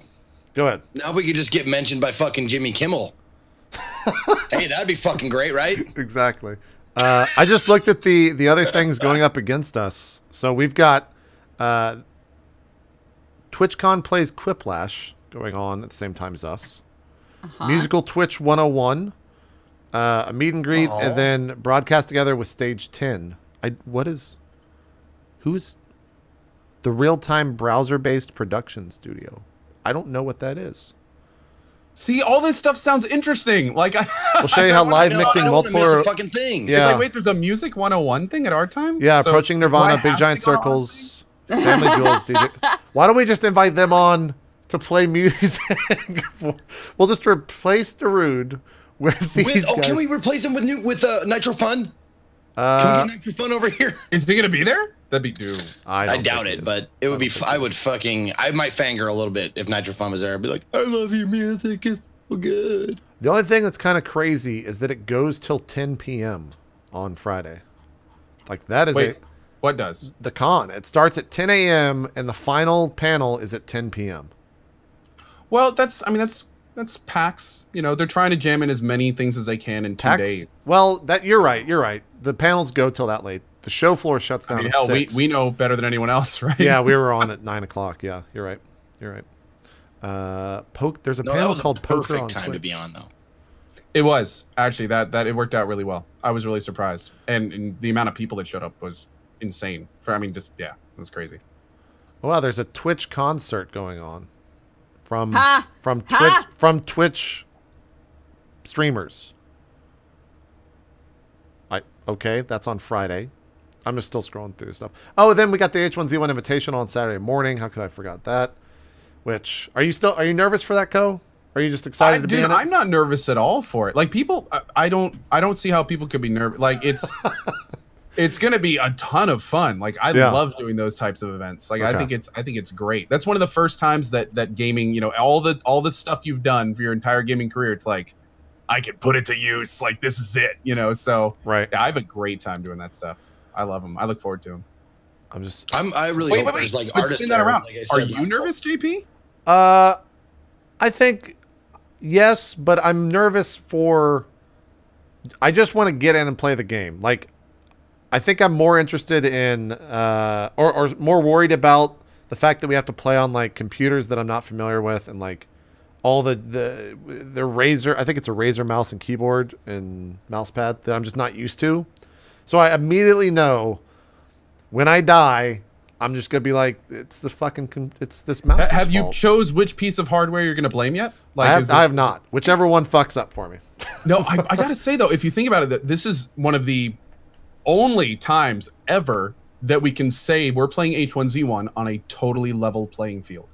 There is no teaming. Everyone has the exact same settings, the exact same system. I mean, this is an environment you couldn't recreate if you wanted to, you know, like without thousands and thousands of dollars in computer equipment. So it's going to be really fun. I think like that alone is, you know, I think that's going to be great. Yeah, it should be good. It should be good. I'm just scrolling. There's so much stuff that I'm still actually scrolling through all this crap.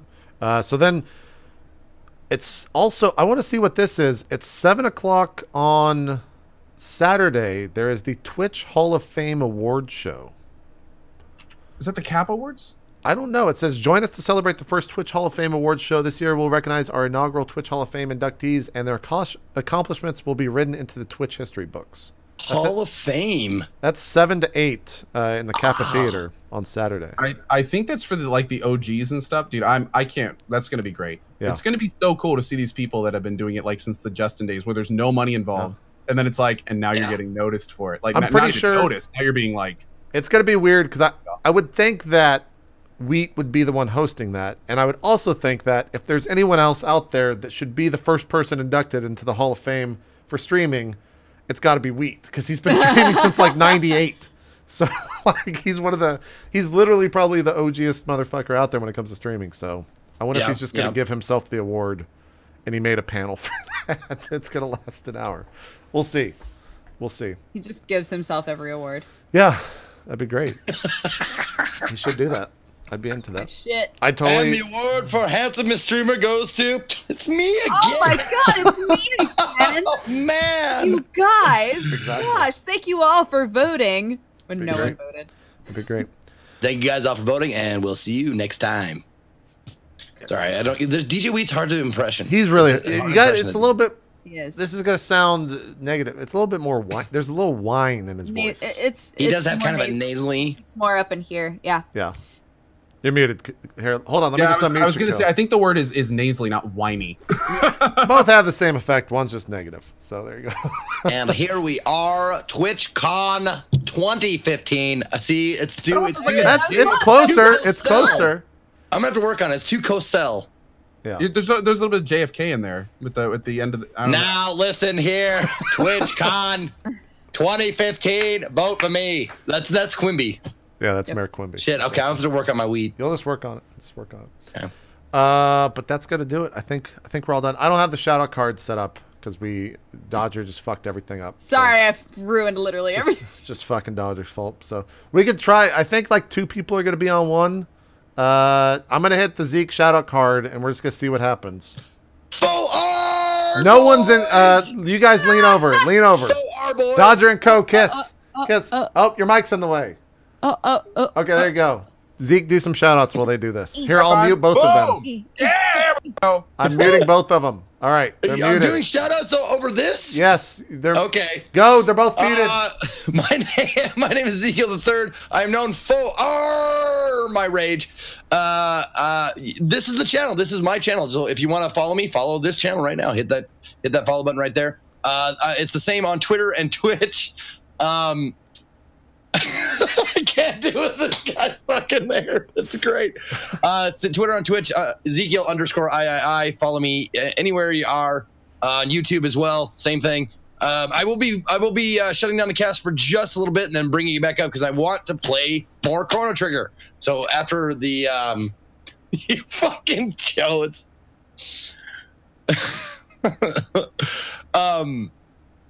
After the drop frames is done, I will be shutting down, but coming back up hopefully quickly afterwards to play some more Chrono Trigger. And I'm out. Fuck it. I'm done. Fuck you guys. You're done? All right. Well, now, Co is top left, so... Yeah, it's just Zeke. You're good. Go ahead. Go. Do it. All right. Hi, my name is CohhCarnage. Thank you very much for watching today. You can find me on various media outlets, including Twitch and YouTube. I appreciate. Thank you to Zeke and Dodger. You were fantastic. Thanks. There you go. There you go. Zeke, you're unmuted. Welcome back. I know. Well, Dodger's still muted. I muted me. it. I wasn't even talking. Oh, that was who? That was I don't. That was me. I love having the ability to mute people. I'm still here. Oh yeah, I gotta change the scene. I just looked over at Zeke. Damn it! I looked over at Zeke and he's like, "Dance." I'm like, "What the fuck?" Oh, I gotta change the scene.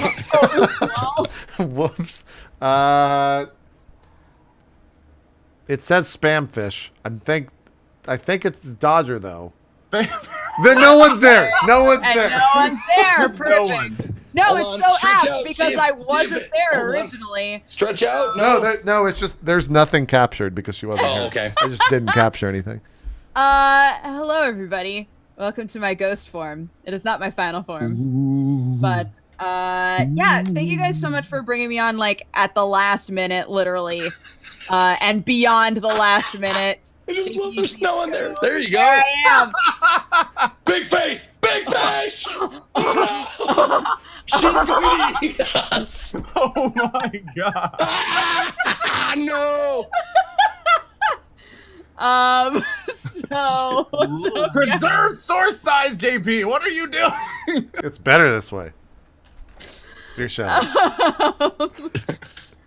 You can find me at twitch.tv/dexteritybonus. I'm a variety streamer. You have really small pores. Good for you. Thank you. And youtube.com/press-start-to-continue. I play visual novels and dating sims there. And on all the social medias, I'm at DexBonus. DEXBONUS. Thank you, JP, for really catching my best side for this. That's the best. That's the best it's ever been on Drop Frames. It can't actually get better than that right there. It literally cannot. Great. That's gonna do it. That's it. No, JP, show us yours now. We want to do your shout outs live right now. Mine's gonna be. It's perfect. It's perfect. Fuck you! I'm gonna twist your fucking head off at TwitchCon. It's perfect. Why would it's just my. It doesn't change. There's no. It's just my camera. It's not gonna change. Right. So yeah, there you go. All right. Oh, I didn't thank Dodger. Thank you for being on, Dodger. Oh, you're welcome. Yeah, there you go. We did it, guys. I'm just doing awkward. I was gonna see who freaks out. I could start showing off my bulmas. Do it. You guys want to see my bulmas? Do it. That's against TOS. That's against TOS. Yeah, don't put them in. Oh, her bulmas. Oh. Oops, oopsies. Other way. There you go. Up. Oops. Yep. Is that Kid Bulma? That's Kid Bulma. What are these? It's I collect Bulmas. You know Dragon Ball Z, Goku's wife? This was, I think, Goku's wife? Who are you? JP, stop the show! That's actually, I was trolling. I didn't just... Vegeta's wife? Vegeta's wife. Yes. Yes. Oh, it's a character. Yeah. Oh, I thought it was like amiibo. Dragon Ball. I collect amiibos. It's not it's not like a huge category of things. It's one character that you collect. One character, yeah, that with I blue hair. I literally tell everybody when they donate to me, I'm like, I'm gonna spend this on Bulmas, and they just keep giving me donations. So. And legs twice as long as her torso. Yeah, always. This one's nice. It's got a little butt cheek hanging out on this one. Nice. Oh shit. Accuracy. I know. All right. She's got a lot. We can. I've got real McCoy Bulma, who's on her little capsule bike. She's probably my favorite. That's pretty cool. I like her a lot. For blue-haired anime chicks, I got to go with Evangelion. I got to go with Rey. Rey, yeah. Mm-hmm. I got to go with Rey.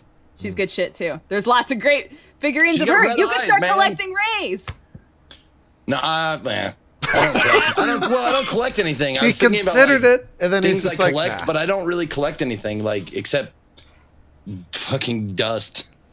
Dust. I collect a lot of dust. I have brown dust and red dust. All right, guys, I'm gonna mute Zeke. We'll see you next time. Oh, you guys can suck my dick. I love being able to mute people, you guys. It's amazing. It's amazing. Let me come back. You're back. You're back. No, this is Around the Horn, that show on ESPN. Yeah. Where you can totally Yeah, no, it's amazing. It actually. Can I mute you? No. Oh, but it doesn't even matter. I can just mute all, and all new participants will be muted. Okay, I don't know why it showed that. Yes. Unmute all. There we go. We did it. Nice. Fantastic. That's the show. We'll see you guys next week from San Francisco. Live. Is it the Kappa Theater? The Kappa Theater. Yeah. Live at the Kappa Theater, 4:30 Pacific, which is 7:30 Eastern. I think that sounds right. Seems reasonable. Time not zones, too late. Whatever. Time zones. We know we're great with time zones. Yeah, we're fantastic here. That seems reasonable. That's our #1 thing is time zones here on Dropped Frames. We'll see you guys next week. I'll do my shout outs afterwards, unless Zeke cuts me off from the stream, which might happen. We'll see you guys later. Have a good one. Bye. Bye, everybody.